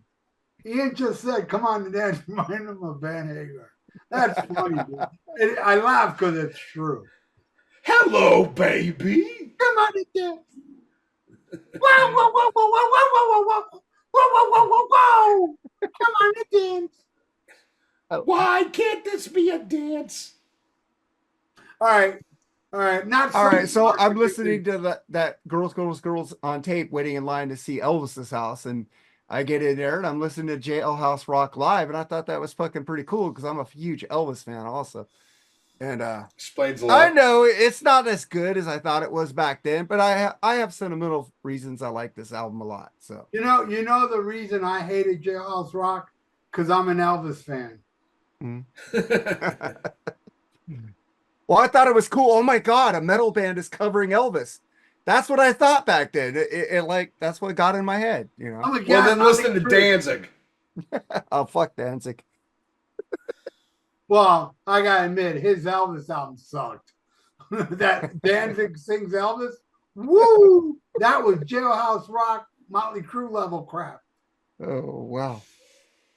I gotta agree with you there, but you can't polish a third. But Ralph, how about you? By the time Girls, Girls, Girls came out, of course, we know you loved Shout the Devil. All the the awesome picture of you getting signed by the band and stuff. Theater of Pain comes out, not what you wanted. By the time Girls, Girls, Girls is coming out, do you even give a shit? Do you think like, I'm going to give him another chance? What's going to happen? Totally. I thought, come on, it's got to be better than Theater of Pain. No way can it be worse. And I was wrong. It's worse. It's horrible. This is a bad album. Really bad. Because of Girls, Girls, Girls, I appreciated Theater of Pain more. Amen, sister. But as bad as this album is, the next one's even worse. Yes. Well. Yeah. No, for me, it's worse. Yeah. Oh, I love Dr. Feelgood. Of course you do. Yeah, of course I do. Yeah. You love Dr. Feelgood, Mark? Oh yeah. There's some bad songs on there, but it's a good album. So... What would you say is a bad song on Dr. Feelgood? Yeah. Rattlesnake. What fucking? I don't know. Fucking Rattlesnake Shake. Yeah, that's a bad song. That's a bad one, all right. Now name all the other ones. And Without You was horrible. Hey, that's a good song. And Time for Change was horrible. Yeah. That may be the worst one. Time for Change. Yeah, Time for Change was horrible. That I think was like the worst song until Brandon came out. Yeah. I think that held the crown, and then Brandon said, "Hold my beer." I didn't even Yeah. try to get into Generation Swine. That was horrible. Oh God. I don't know. I think I like Generation Swine more than Dr. Feelgood and I did Girls, too, and Girls, Girls. I think it's better than Girls, Girls, Girls, and Dr. Feelgood, but it's still a shit album. Yeah, no, yeah, we agree. There you go. 94 rules though. There you go. Yeah. You are correct. And I wouldn't even go that far. You know, I did a re-listen to 94 not too long ago. And I'm like, God damn, maybe I'm being overly kind to this album. I think there's like plenty of filler and shit on that too. But I disagree. But it's got Hooligan's Holiday, which is one of the greatest things they've ever done. The only song I don't like off 94 is Dropping Like Flies, and even that one I'm like, it's okay. But I love dude, Uncle Jack. You kidding me? That's the best song on. Oh, yeah, Uncle Jack. Uncle Jack kicks ass. Numb is badass. Smoke the Sky. Yeah, Smoke the Sky is my favorite off that album. That's a great album, man. Yeah. It's better than Oasis. All right. Well, who wants to take the opening track on this piece of shit? Now, Ralph, I think you should take it because you like this fucking turd. Yeah. Tell me about Wild Side. Wild Side. Fuck. I think all you motherfuckers are going to like this song because this is what all the haters of this album is the only song they like. So, yeah, well, shows what you know. Shut up. I Ralph, love what do you think? Well, keep going, Mark. Oh, I'm just saying, well, I love this song. I think it's fucking amazing. Great opener to the album. It's fucking, I like it, man. It's fucking cool Mick Mars riffs and fucking, it's like hard. It's grungy. It's fucking raw. I like it. All right, Ian. All right, let me look at my notes here. I've never been a fan of this song. Even when I was a big Motley Crue fan, when I bought this album, I thought it was all right. I don't know. I didn't get it like what everybody else thought, you know. But let's see. What did I put? Never been a big fan of this, even when I was a big fan. Now I'm just big. And I still think this sucks. But I do suggest, like, for those of you who think this is a good fucking album, Johnny Vogan, get the 40th anniversary reissue of this. I know Motley Crue has, like, reissued their shit, you know, more times than fucking Kiss. But just because I'm a fucking completist, I downloaded the 40th anniversary edition they put out the other year, and which, you know, I don't think technically it's even the 40th. It's just like 30th. The 40th. What's that? 30th anniversary. Well, no, I think they put out all these reissues because it was the 40th anniversary of the band or some kind of crap like that. But anyway, I did enjoy the mix a lot better. I think it sounds a lot better than the original Tom Worman production. I don't know who did the mixing on this. Let me look. I want to say that our friend Toby Wright was involved in this. I could be wrong. Let's see here. No, yeah, Toby Wright was an assistant engineer. So next time we talk to Toby Wright, I'm going to give him shit about this. But Tom Worman was the producer. But anyway, if you do like this album, check out that 40th anniversary. I think you'll like it. This is not a good song, and to me is so far removed from Shout at the Devil. And I started listening to this album sober, and it was just like offended me so much. And then I was like, is Shout at the Devil even that good? Or am I just, you know, is that like my, you know, because of my fondness, you know, like looking back at that era of my life, you know, am I covering that with rose-colored glasses? And I listened to it on the way to go pick up some more beer, and I was like, no, Shout at the Devil kicks ass. That's some good fucking shit. This is fucking horrible. And this song, like, why is this such a big hit? I don't know. But people look at this, and the next track is like, oh, those are classic Motley Crues. I'm like, you know, I would take. What's the song I hate off of fucking Shout at the Devil? I don't remember. What the shitty last song, the ballad, Danger. Danger. I'd take Danger over fucking Wild Side. You know, this is just this is paint by numbers. Like everything that I talked about in the news about the new Accept album, that's this. This is just on autopilot. Fucking, hey, type in AI. What's a Motley Crue song? You know, shit. Not a fan. Not a fan. I'll take the next song. Or did you already talk about Wild it? Side. Okay. All right, you go. All Defend this turd. Shout at the Devil, Bastard, Red Hot, Too Young to Fall in Love, Knock 'em Dead Kid. Those are the only 5 songs I will put above Wild Side. I don't think Motley Crue has ever done a song as good as Wild Side since Wild Side. Even the 94 album didn't have a song as good as Wild Side. You would have put Hooligan's Holiday over Wild Side? Big time, man. I'd take anything off 94. I put it above Uncle Jack. That's my favorite song off 94. I put it above everything on Theater of Pain. I put it above everything on Too Fast for Love except for Livewire. This is a stone cold killer fucking Motley Crue song that they've never written a song as good as Wild Side since Wild Side. Mark, beat his ass. I love this song. I'm weak. All right, I'll take the next one. Girls, Girls, Girls. Now for the flip side, of my opinion. I've always hated this goddamn song since the first time I saw the video. I was like, oh, fuck Motley Crue, man. Really? This is what they're going to follow Theater of Pain? I thought they were going to get, because I saw the pictures in the magazine. They're all leather. They look tougher. They don't look like little, like idiots that were in Prince's Revolution. They look like men, So, Wendy and Lisa were hot. All right, there you go. Yeah, I bet you anything their penises were huge. Only Prince knew. Anyway, so yes, this is a shit song. This is where the album starts to take a nosedive quick.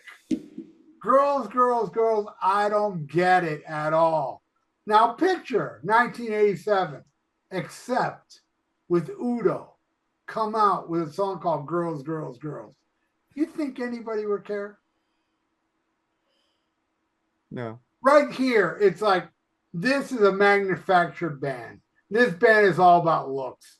The songs don't really matter. It's secondary. So Girls, Girls, Girls is a piece of shit. Probably the worst song on the album. What? No. Well, all right, let's keep going. Probably something worse, but it's bad. What do you think, Mark? I'm on the other side of Ralph on this one. I love this song since I saw the video as a kid. I thought it was cool. Maybe because I didn't get into Motley Crue with Shout at the Devil, I had to go back and listen to that. So I know that is a far superior album than this in 94. But I like this album, man. I like this song. It's fucking sing-along chorus. Fucking Vince sounds like Vince, and I think it's cool.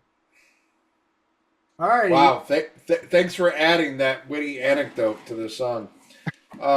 Girls, Girls, Girls walked so Crazy Bitch could run. Huh? That's what it is. I didn't get that joke. Okay. That's never mind. Yeah, I'll take Crazy Bitch over this song. If you want to talk about shitty, like, songs you want to hear at a strip club. Yeah, probably get Crazy Bitch over this one. Maybe I would. Oh my God. How could a cock rock song about pussy, leave me less hard than a fucking Nikki Sixx bass solo? Oh. This shit's fucking terrible. Terrible. And this is my Motley Crue right here. All pretty and shit. I remember when I saw like the first picture before the album came out. It was like in Circus or something like that, or Hit Parader. I think it was a Circus that I had though. But it showed like the new look for Motley Crue for Girls, Girls, Girls. And it's like, we're lesbian bikers, And I'm like, what the fuck? But I've said it before and I'll say it again. You got to give Motley Crue credit for being trendsetters, though.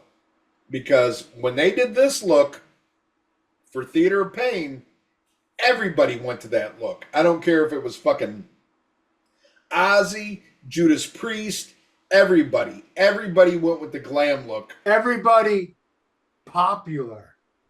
Yeah. Cinderella did that too. No, Cinderella they did out like that though. But the first album they were glammy, the cover was. Yeah, everybody followed that look. And then Motley Crue changed their look with Girls, Girls, Girls. And next thing you know, hey, look at fucking goddamn Axl Rose in the fucking Welcome to the Jungle video. And then you go to the next ones. Which is this one is when the Guns N' Roses were opening up for Motley Crue. He went from his hair being teased to like, oh no, I'm a biker now. We're rough. We don't wear makeup and shit like that. Rat did that too.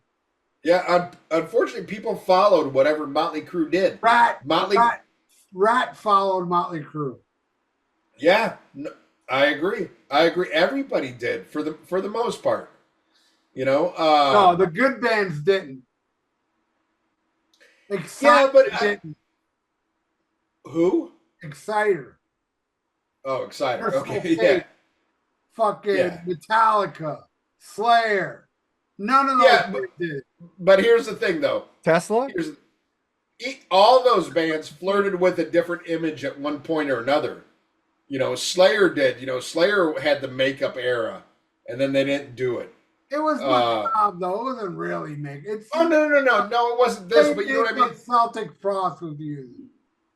Yeah, no, but bands change their image, or like they come out with something and then they try something else, and hopefully they lose it. I mean, look at Pantera.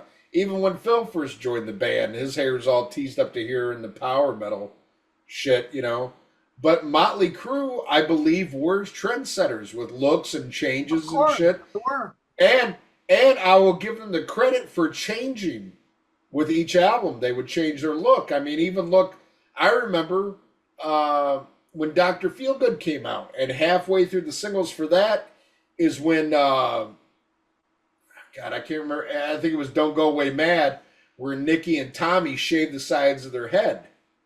That became a new look. You saw people Jason Newsted was doing it before that, though. Well, I'm just saying. And Metallica was already beating Motley Crue's ass.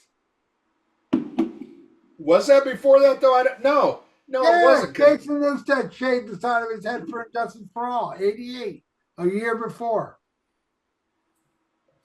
All right. I know my shit. When I saw Motley Crue with their shaved head, I thought of Jason Newsted. Yeah.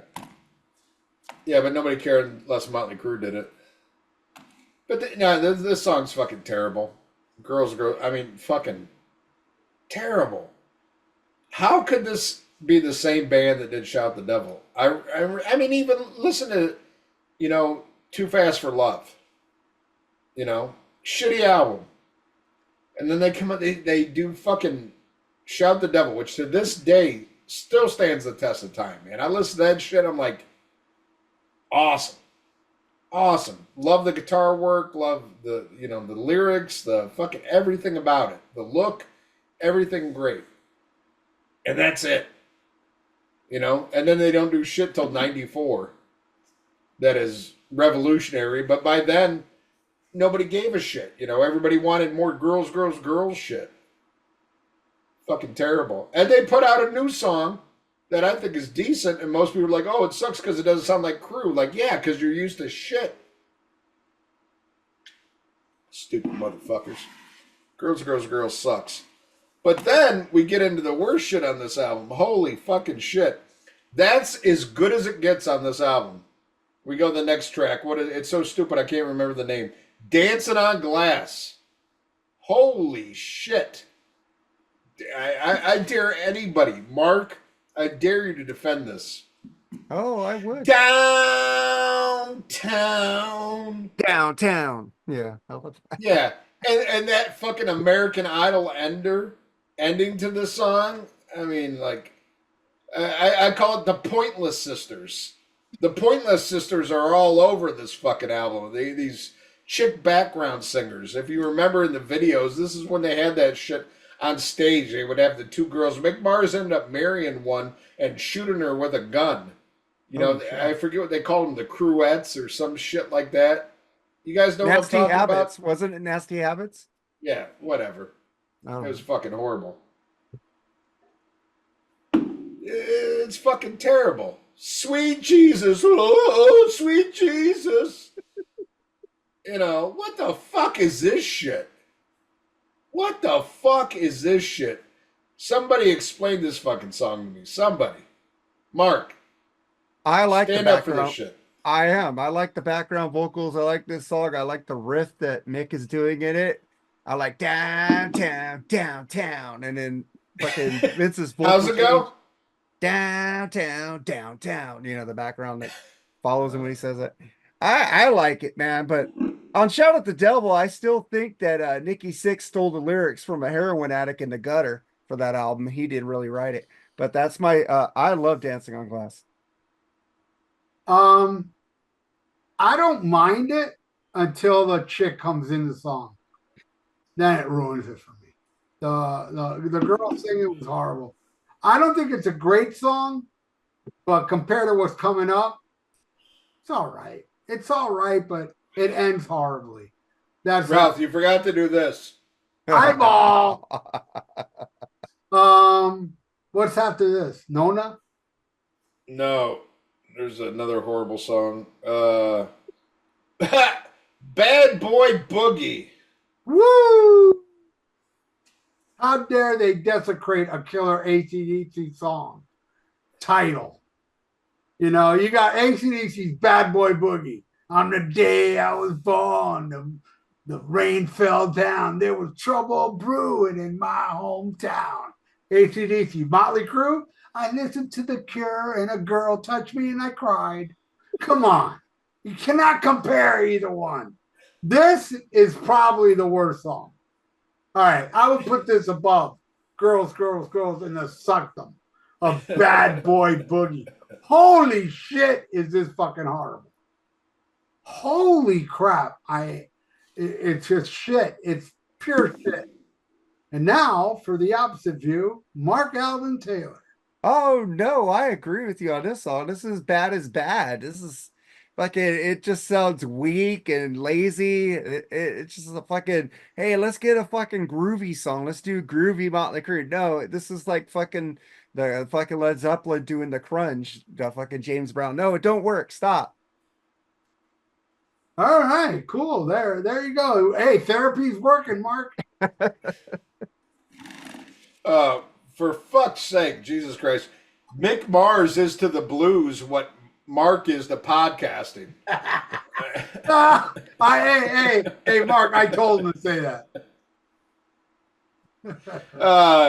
This shit sounds like Aerosmith without the clever lyrics or the good guitar. It's just fucking horrible. Horrible. I mean, how do they get a pass for this? You know, Ralph, I know you were going to the bathroom at the time, but I watched the video for the new Motley Crue song, and all these people bitching about the new Motley Crue song, and then I went on YouTube to listen to Girls, Girls, Girls, and all the people like, oh, I was so lucky to be alive at this time, and one dude, but this is the best Motley Crue album ever, and I'm like, the fuck? Did you What the fuck notice? is wrong with people? Did you notice the person that wrote that was Mark Allen Taylor? I mean, It isn't the best Motley Crue. It just shows you what the fuck happened in this country after Sammy Hagar was allowed in Van Halen. Everything went to shit. Even you say you like the first half of the 80s, you like up to 84. Yeah. You know what happened after 84? David Lee Roth left Van Halen. Yep. Everything went to fucking shit. Exactly. No David Lee Roth and Van Halen. Everything sucks. Yep. This You're fucking right. song. What a fucking piece of shit. What else? Yeah, no, this is a fucking turd. Okay. Then we get into Nona. Oh, I'm out of my head without you. Nikki Sixx. More like Fredo Starr trying to do the fucking Beatles here. This must be what fucking John and Paul felt like every time George Harrison grabbed a sitar and said, "Hey, I wrote a new song." God, yeah, he wrote this about his grandma who died. Yeah, I think she killed herself after Theater of Pain. She's like, enough fucking embarrassment. You know, and then you got this song like the End Side One. Like, what the fuck is it? It's only like a minute and a half, and then you just got Vince going, "I'm out in my head without you," and a bunch of fucking strings and everything. But apparently they're going to play this on the new tour and live, no overdubs. No overdubs. Going to be a cello out there and everything. Fucking Nona.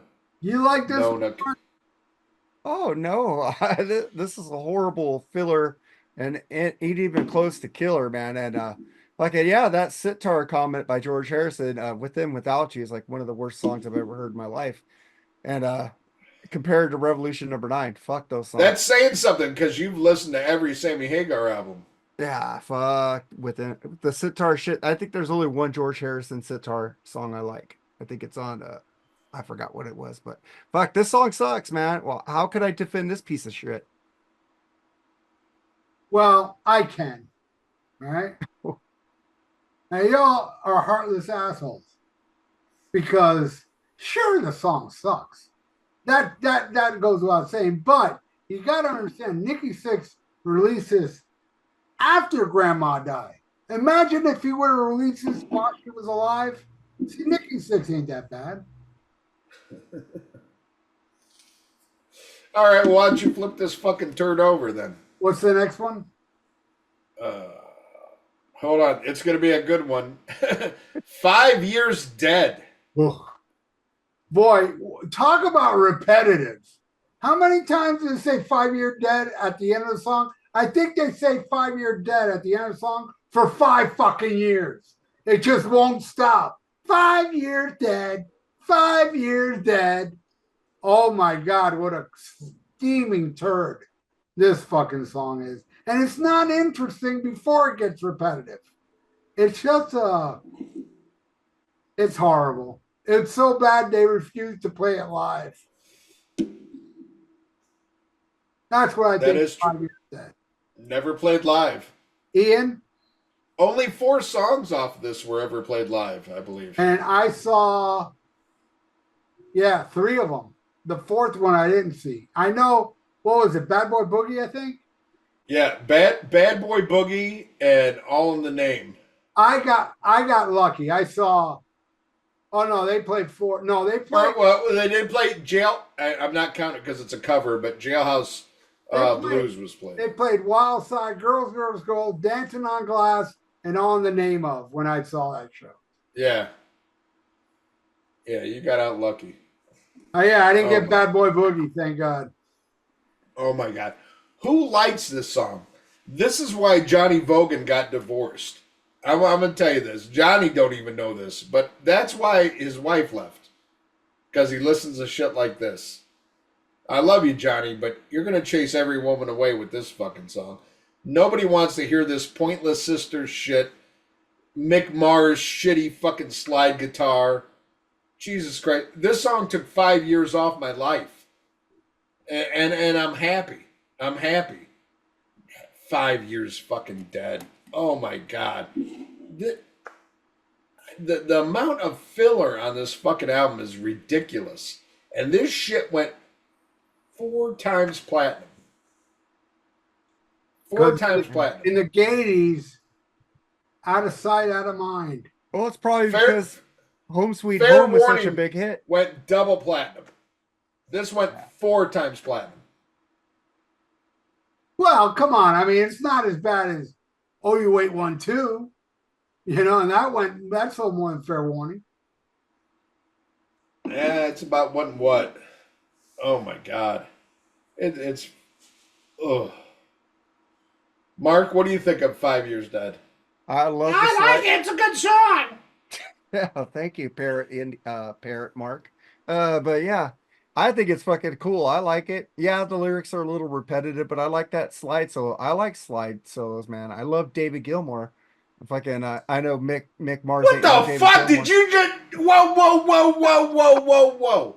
Did you just mention David Gilmour and fucking Mick Mars in the I same said sentence? he's not as good as David Gilmour. Let me Yeah, can you finish. say that again? Yeah, he's not as good as David Gilmour.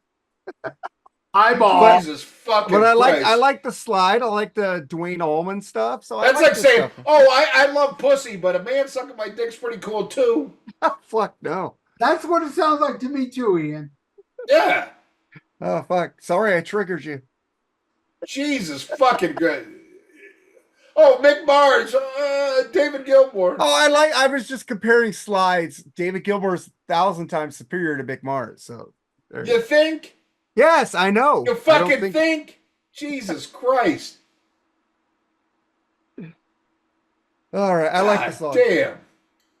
All right, take y'all in the name of. Go ahead, Mark. Defend this fucking All in turd. the name of rock. Oh, I like the song, man. I think it's cool. I think it's a cool anthem. course you They do. never played it live, right? No, they opened No. with it. They did. I like this song, man. I think They it's a opened the cool. show. You could start the fucking show with this song on that tour. I think it's pretty cool. I like it. Yeah, I like it too because it reminds me of Mick Mars, CC DeVille, and Eddie Van Halen. It sucks, man. It's a piece of shit song. And it's another pedophile song, right? Don't he mention like a 13-year-old chick on this song or something? She's only 13. I haven't heard in a while. Yeah, some research I did on this shit. I haven't listened to Grocery Road in years, and here I am talking about it. But I'm pretty sure they bring up, go look up the lyrics. They bring up a 13-year-old, don't they? Or 15-year-old? I forgot. I think it's the first line. She's only 15. I think that's the first line of the song. Anyway, now I'm not into this Saxon's original bass player type music. This is fucking. This is some Sammy Hagar shit. I can see why you like this because this sounds like it should have been on 5150. All in the name of rock and roll. What a horrible. This is why rock and roll's in the fucking state it's in because of this shit. And I dare anybody, any of you fuckers out there listen to this shit, try to tell me that Dogs of War is worse than this fucking Oh, it shit. is. Give me a break. It is worse. That's how bad Dogs of War is. And I got nothing nice to say about fucking In the Name of Rock and Roll. But that shit's worse. I'm sorry. I'm not into fucking Diet Avenged Sevenfold. Because that's what that song is. You're going down, down, down, down. Yeah, it says she's only 15. She is the reason that I can't sleep in the beginning verse. You know that it doesn't say that Mark actually can't sleep because he thinks of a 15-year-old? Oh, fuck that. Yeah. Ian told me to say that, Mark. So it was said with a wink. Yeah, you're right. She says she's only 15. Dad, I didn't even go to 16. They went lower. Yeah. There you go. All right. What's next? You go, Ian. Okay. What's the next one? It's horrible. I know that much. The fuck? My computer's even mad at me. What do we got here? God damn it. Oh, hold on. What's this piece of shit? It's called... Oh, it's Something for Nothing. Jesus fucking Christ. Something for Nothing. Describes their fucking career. You know? They got a whole lot of something for nothing. More shitty guitar work from fucking Mick Mars. Holy shit, is this some fucking horrible blues shit? That I know Ralph hates this shit because this started a trend too as well. Of all the fucking cock rock bands, all of a sudden, you know, they're John Lee Hooker. You know, doing all this blues shit and everything. And, but I'll say a lot of them did it better than fucking Mick Mars. You know, I'm going to make a blues album because I'm Mick Mars. You fucking hunched over fucking gremlin. Jesus fucking Christ. This fucking shit. What else I read about this piece of shit? Oh yeah, this is why God struck you fucking down. Oh, here's a great fucking lyric in the song. Target practice in the dark.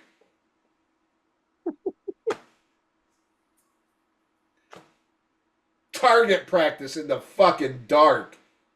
These fucking nerds. Jesus fucking Christ with their bullshit fucking white boy blues fucking bullshit. God damn. I mean, seriously, Mark. How you fucking justify this shit in fucking Sammy Hagar? I like this song, man. I think it's fucking cool. Oh, get the fuck out of here. Get the No. fuck. You like something for nothing? I like something for nothing. You man. got the fucking balls to bitch about other songs on here, but you're like, oh no, I'm gonna come to the events of fucking Harvey Weinstein and something for nothing. I like this song. I think it's got a cool groove to it, man. It's got a cool groove. Yeah, it's Is it not the groovy? best Motley. It's not the best Motley Crüe album. Oh, it's not? No. I like Theater of Pain Really? better than this album too. So I do like it though. It's pretty bad when you're like, oh, yeah, it's no City Boy Blues. Oh, I love that song. Well, it isn't. It isn't No City Boy Blues. That song rules. Ralph? This song is way better than City Boy Blues. What? It's my second favorite song on the album. Oh, get the fuck out of here. Oh, no, you get the fuck out of here, you jerk. No, you get the fuck out of here. You. You like fucking Dogs of War. Mark, beat his ass. No, don't. I'm weak and fragile. I love this song. I've always loved this song. I can't believe you don't remember me saying this before. I've always defended something for nothing. I think it's good, and I don't mind the slide guitar. And get this, Ian, I really love the line "target practice in the dark." I think it's fucking awesome. Target practice in the dark. You might get. All right, go like this. Go like this. You're full of shit. I'll do it like this. No, you do not like this. I like this song, and you like Dogs of War. He's got you there, man. That's right. I'm Team Mark. Fuck you. What's next? What's the next song? Were you serious? I'm you like this serious. Ian, I've said this before. It's that you're an alky. You don't remember. How would I make? Hey, why would I fuck around like that? That ain't funny if I said that as a fuck around joke. I love the song. Second best song on the album. All right, then talk about "You're All That I Want." Oh, that one's okay. It's a little ballad, and I like when he goes, "I thought you were napping." It sounds like Alice Cooper, man. It's a power ballad, and there's a funny song behind this that John Bon Jovi heard this song. And, you know, Doc McGee was managing Motley Crue at the time, and John Bon Jovi told Doc, "That's a really pretty song." And Doc goes, "You know what that song's about?" He had no idea. But anyway, I mean, no, it's not something I'd go to. You know, it's not something I'd really praise, but compared to the rest of the album, I'd say it's the third best song. There you go. You go ahead, Mark. I'm going to drop a something for nothing. Jesus, I like fucking, hey, I'm Team Ralph on that song. But fucking, I like this song. I think it's a cool ballad. It's got some fucking very, like, not ballady lyrics in it. It's kind of dark, like Alice Cooper would do. And I agree with that summation. But, man, this is a fucking cool song. I like it. Why Ian's dropping a something for nothing. I've said a million times I love Something for Nothing. I've heard that. Yeah, I've always defended that song, you know? You have. And it has slide guitar. I hate slide guitar. I do. But sometimes it's okay. And you only like it when David Gilmour does it, right? Like what? Give me to me the greatest David Gilmour solo is Comfortably Numb. I heard. Oh yeah, I don't disagree with that. That is the best solo of all time. What other song? Yeah, I'm sure he did play slide on, like Oh, what's that awesome song off You Metal? know where he goes? What was that? He's playing a slide. I was on fucking Animals, wasn't it? He's playing a killer slide guitar on one of those songs. Well, on Metal, there's a song. Oh my God, it's such a great song. Damn it, what's it called? It's not one of these days.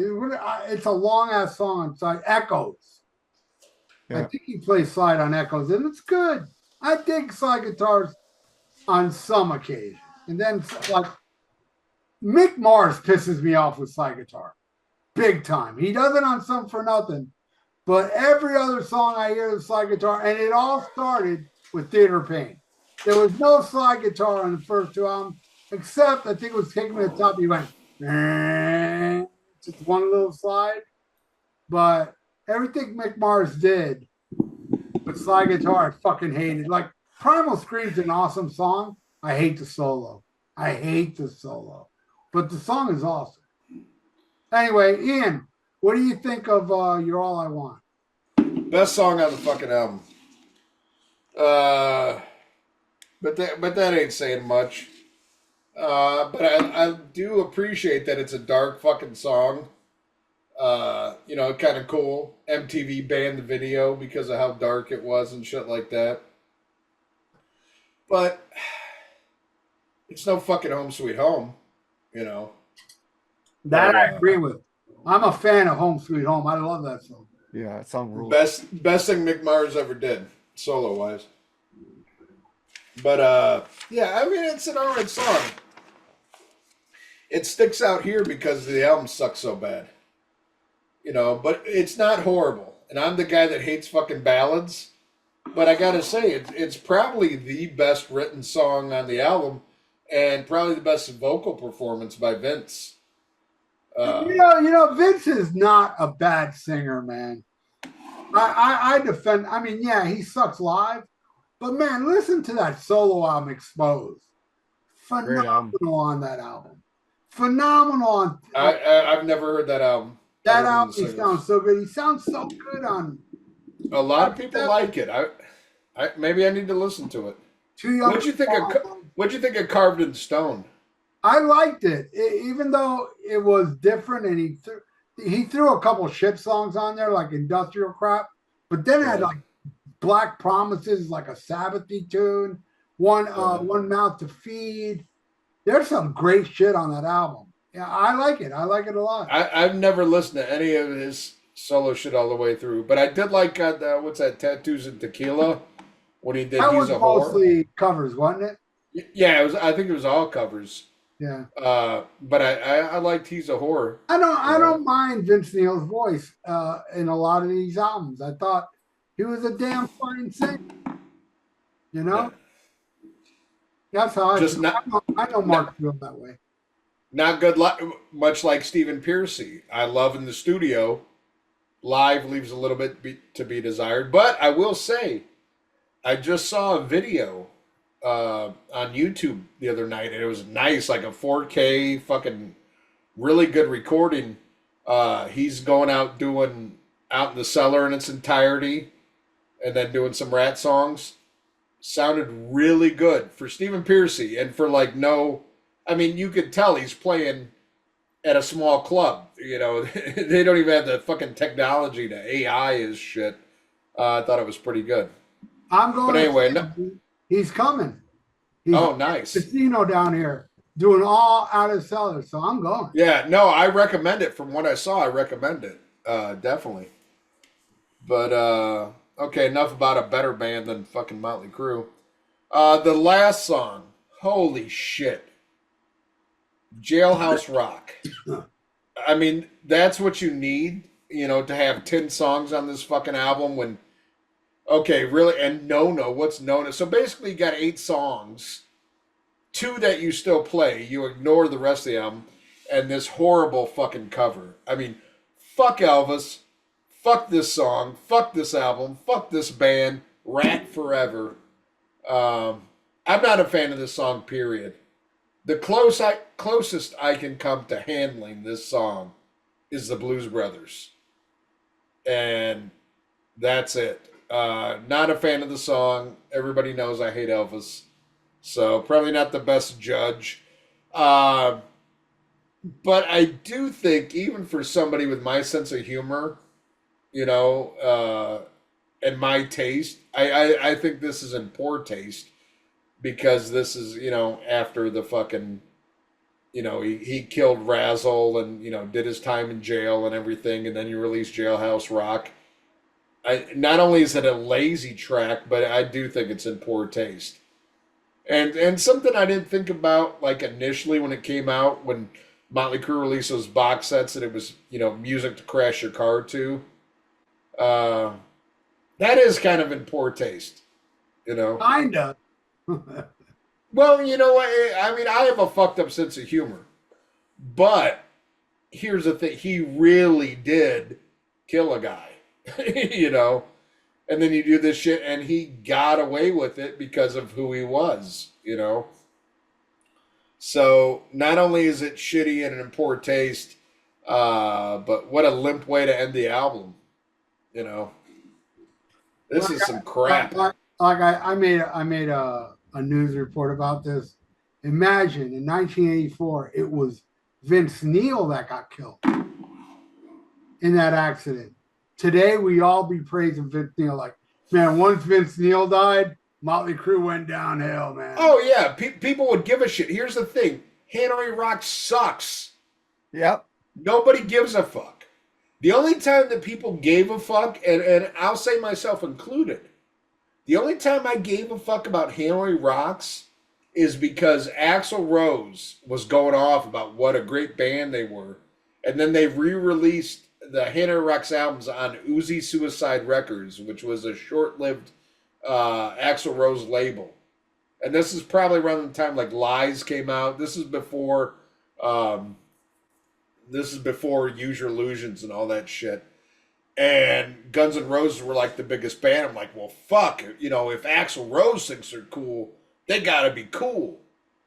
And I remember I only had enough money to buy one, but I went and bought Back to Mystery City on CD. It was fucking horrible. It was fucking horrible. Hanoi Rocks sucks. Not a good band. But it shows you the power of like, back then, when bands would do a video, if they wore like another band's t-shirt, people would check out that band. Like some good friends of mine who turned me on to a lot of great, especially like heavier, thrashier shit. They got into Prong because Vinny was wearing a Prong shirt in the Cemetery Gates video. And they checked out Prong and got into it, I know a lot of people got into Flotsam and Jetsam because that's where Newstead came from, and shit like that. But bottom line, Hanoi Rocks sucked. They were never going any fucking where. They were like a 17th tier Thin Lizzy wannabe fucking bullshit. Well, the singer really didn't get big either. Michael Monroe. Monroe. Well, no, and Axl Rose tried that. He was on his first solo album and he was in the video. And nobody gave a shit, but that Dead Jailer Rock and Roll song is 10 times better than anything I ever heard from fucking Hanoi Rocks. To me, the best thing that ever happened to Hanoi Rocks was Vince Neil, because nobody be talking about him. Nobody would give a shit. The only reason they're a footnote is because Vince Neil killed him. Well, I mean, you may be right, but before Vince Neil killed them, they did get like a lot of MTV play. There was a little while there, right before Razzle died, that band was being pushed pretty hard in magazines. Yeah, with that horrible Up Around the Bend cover. Yeah, exactly. But I mean, it probably wouldn't have done shit. But it wasn't like there's some band that nobody, like they weren't pushing at the time. They were pushing that band, and it didn't go nowhere. They'd be opening up for fucking Crocus at a fair in fucking Sweden, You are correct. They didn't do nothing. They were pushed though, and if Razzle wouldn't have died, who knows? But all I can tell you is that if Razzle wouldn't have died, they might have suffered the same fate as Crocus. You know what I mean? That's like saying, oh, if Bobby Dahl would have gotten a car accident, Poison never would have made it. How the fucking Poison exist without Bobby Doll? Get the fuck out of here. Yeah, you got a point. All right, who wants to talk about fucking Jailhouse Rock? Go ahead, Mark. You like this shit. Yeah, I like this song. I thought it was cool at the time, sitting there fucking looking at Elvis's house, and then later, when U2 came out with Ride on Home, I saw them there at the Eternal Flame, and Wish you uh, would I have think died on the fucking toilet. I Man, think it was he the said that with a wink. I think it was the drummer. He said this is kind of weird that they have him buried over here at the house, and I thought that was weird. I didn't think about that, but I felt kind of weird looking at his grave because they said they put him over across the street, but there was grave robbers there all the time fucking with his grave, so they moved him to the house Oh, so they could watch.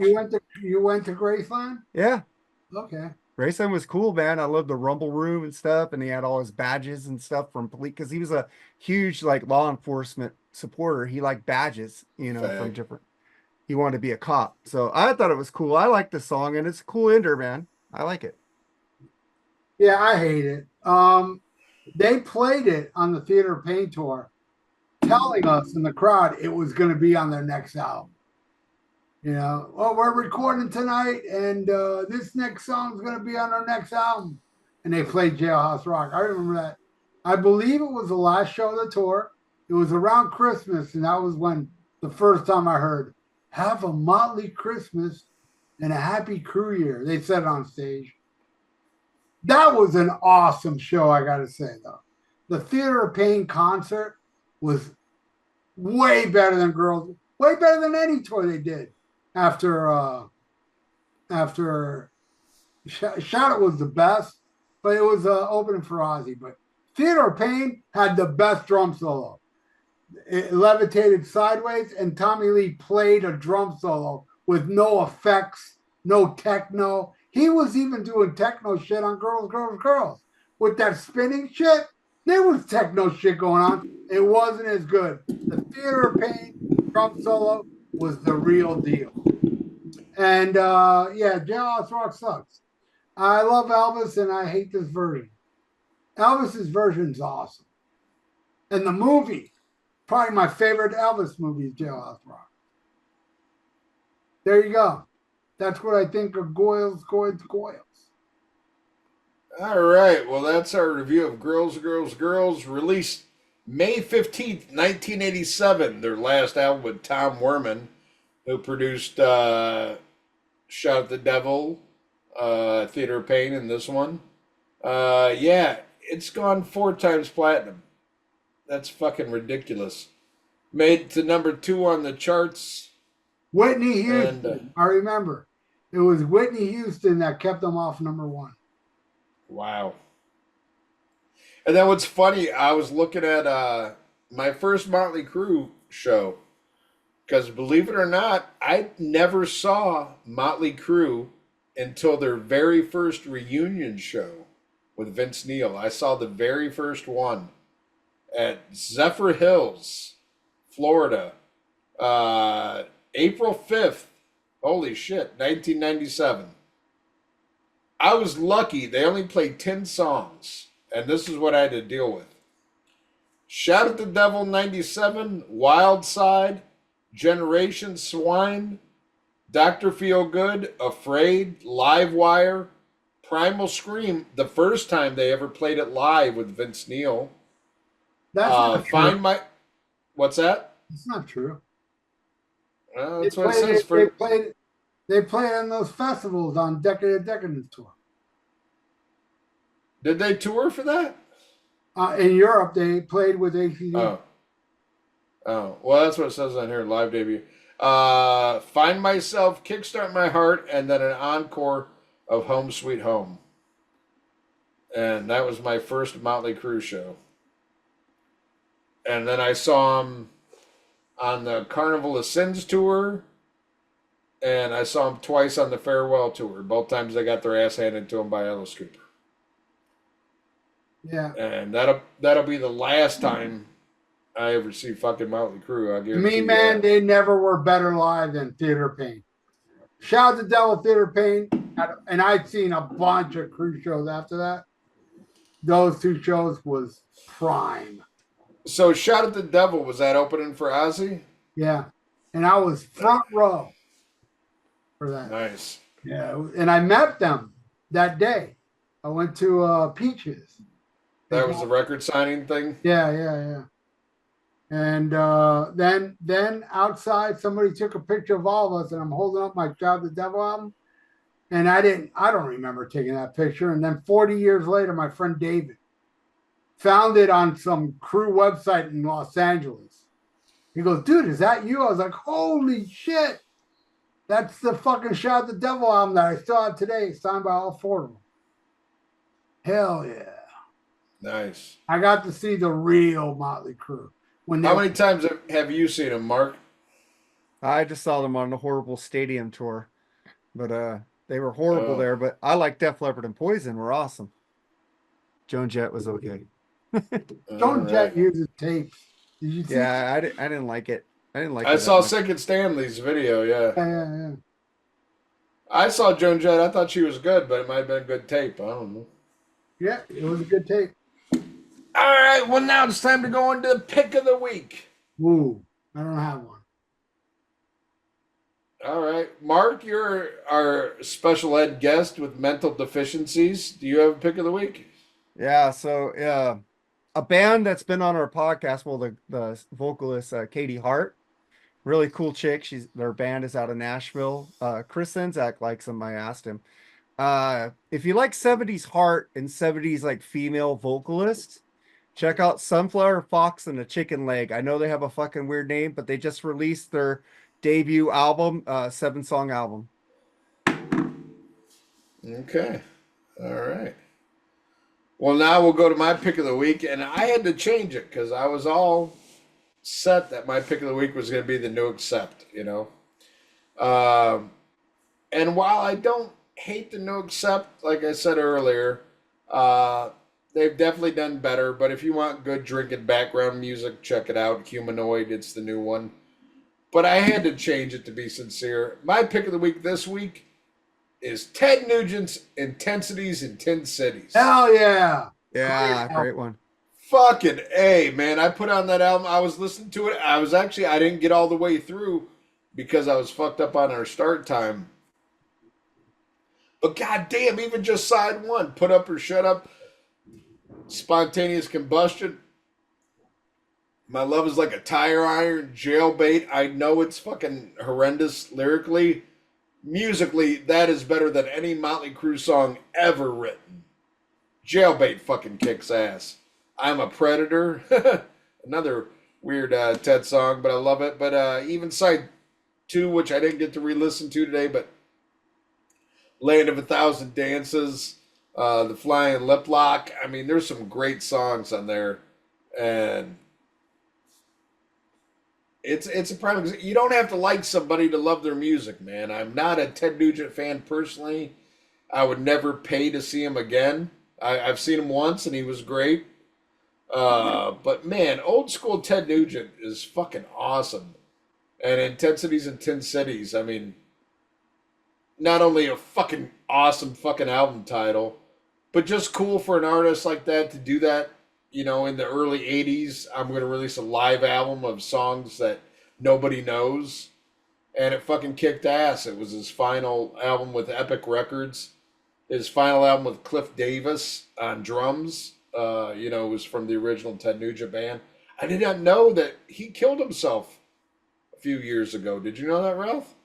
No, I did not. You know, I know a guy that recently got his drum set. Really? Yeah. Right on. Much cooler than And that guy that Christmas. got his drum set is actually in a Ted Nugent tribute band. And the dude that played Ted Nugent looks like 70s Ted Nugent. Nice. Yeah, apparently he was distraught over like mounting medical bills and fucking put a gun in his mouth. Sucks.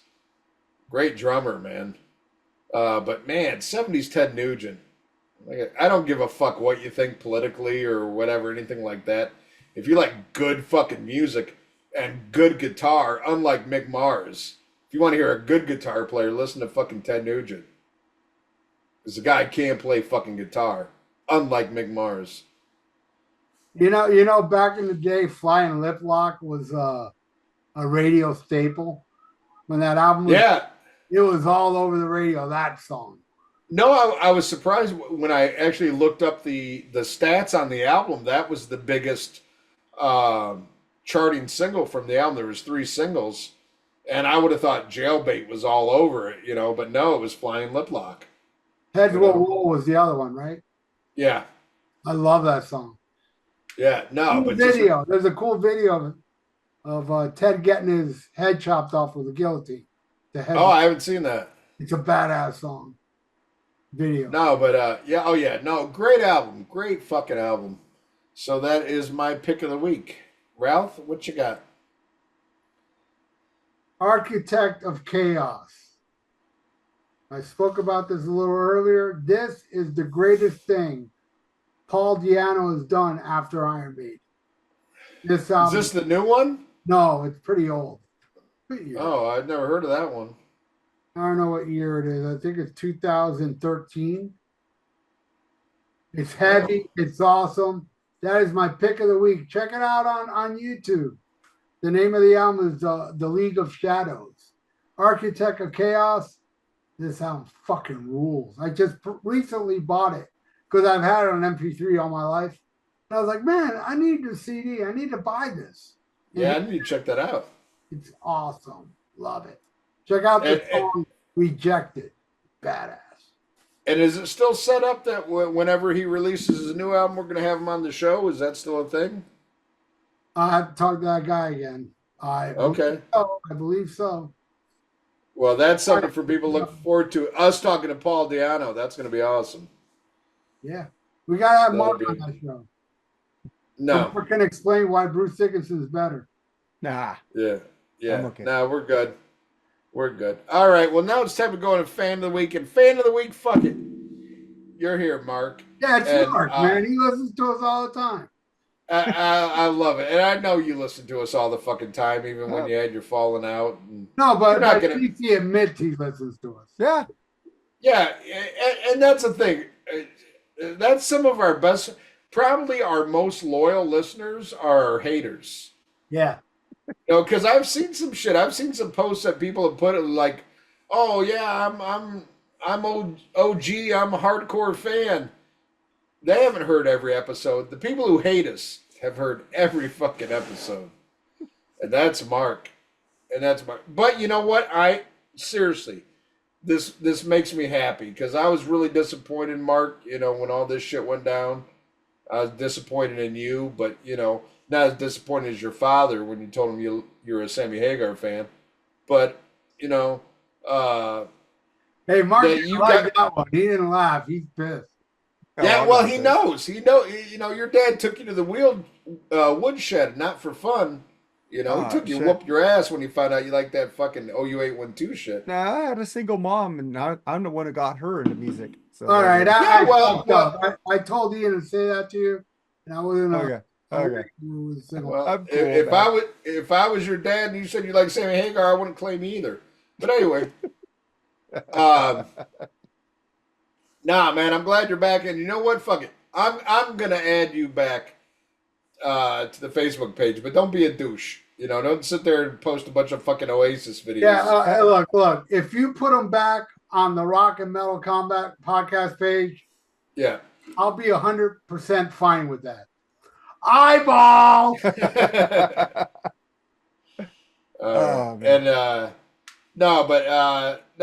glad you did this. I'm glad Ralph said let's do this. Don't fuck up no more, okay? Yeah, I've never posted shit in your all right, shut the fuck up. I'm on your talking page. Here. You listen. Okay, but you posted shit like fuck you for saying that shit about Prince fans. Oh, I was mad at you about fucking going to my group, tell people to leave. So no, you were pissed off at me. I wasn't. I was making fun of Prince. Admit it, Mark, or I'm not allowing Ian to bring you back. You got pissed because I was making fun of Prince fans. I'm not gonna lie. No, I wasn't pissed. I was pissed at you. So I just wanted to find something to fuck. Don't ask. I just wanted to fuck back with you. That was it. I can't lie, man. Yeah, you can. You can't. Remember how I treated you in Nashville? You are very well aware of lying. You're really bad at it, but you lie a lot, dude. See, I try thought, not to. I thought you were pissed about that post he made on his podcast page where he said Cubans are Mexicans with no work ethic. Yeah, that did piss me off. I never put that Because up. I'm a spick. I thought that was you. No. It looked like you. I love Cubans, man, but they're getting fucked over down there. It sucks. He loves Cubans, but he also thinks we're weak and we can't fight. Okay. He likes Cubans, but he'd rather have a grilled cheese. All right. Well, if you enjoyed this episode, come back. It's going to be 2 weeks because next week my wife's getting ready to leave, so I'm spending a weekend with her. And then the weekend after that, my old ass turns 50. So I'm going to be at a birthday party. But when we return, somebody posted, I think it was Christoph Erickson or whatever, wants to know when we're going to do a fucking Man of War episode. I said, let's do it. Let's do this fucking True metal. True metal. Yeah. What it is, it's poison for people who play Dungeons and Dragons. No. But I'm going to let Ralph pick the album. Ralph, you pick Kings whatever. of Metal, right offhand. And you'll hate it. Kings of Metal. Let's do Kings of Metal. Which is that like their 5th album, 4th album? What's that? Around there. The last I was surprised. I thought you were going to pick the first one or Hail England or whatever like that. Kings of Metal. Okay. Right, Kings of Metal. We can do either one. Any of the first 5. You go ahead and pick it. No. You said Kings of Metal. So I'm going to check it out. And then the week after that, I'm picking the fucking album. Sick of this horrible shit. So anyway, come back in 2 weeks. I hated this album. You weren't alone. True. Wait. Any last words, Mark? Nah, man. Thank you guys for letting me come back on. I'm sorry I was an idiot. And I'm gonna try my best. If I cannot, fucking do stupid things. All right. And how about this? You're gonna bring them back on. I'm gonna have to unblock them now. Yeah. How about you promise not to ruin the career of the Mooger Fooger and Jerry the same way you ruined the career of Lee Gertzman and Chuck Traynor? I'm not ruining the career. They have equal input, man. And let's not forget what you did to Terrence either. Oh. Okay. I'm cool with him now. He's being fine. I'm just waiting to see if he stays this way, like Ralph says. All right. Well, I'm looking forward to Terrence coming on your show and you guys reviewing REO Speedwagon and the great Jerry Richrath. Hey, yeah, add me to that show. I'd watch that. I love REO. Yeah, REO rules. All right. Well, if you enjoyed this show, come back in 2 weeks for Man of War. And if you enjoy Motley Crüe, stay the fuck away. Except for Johnny Vogan. You got to stick around. Unlike your wife. Right on. That'll be next week. You enjoyed it. Thank you, Mark. Welcome. Come back. Eyeballs. To the Rock and Metal Combat Podcast. Nah, come on, Cobb. Bang, bang, pizza skulls.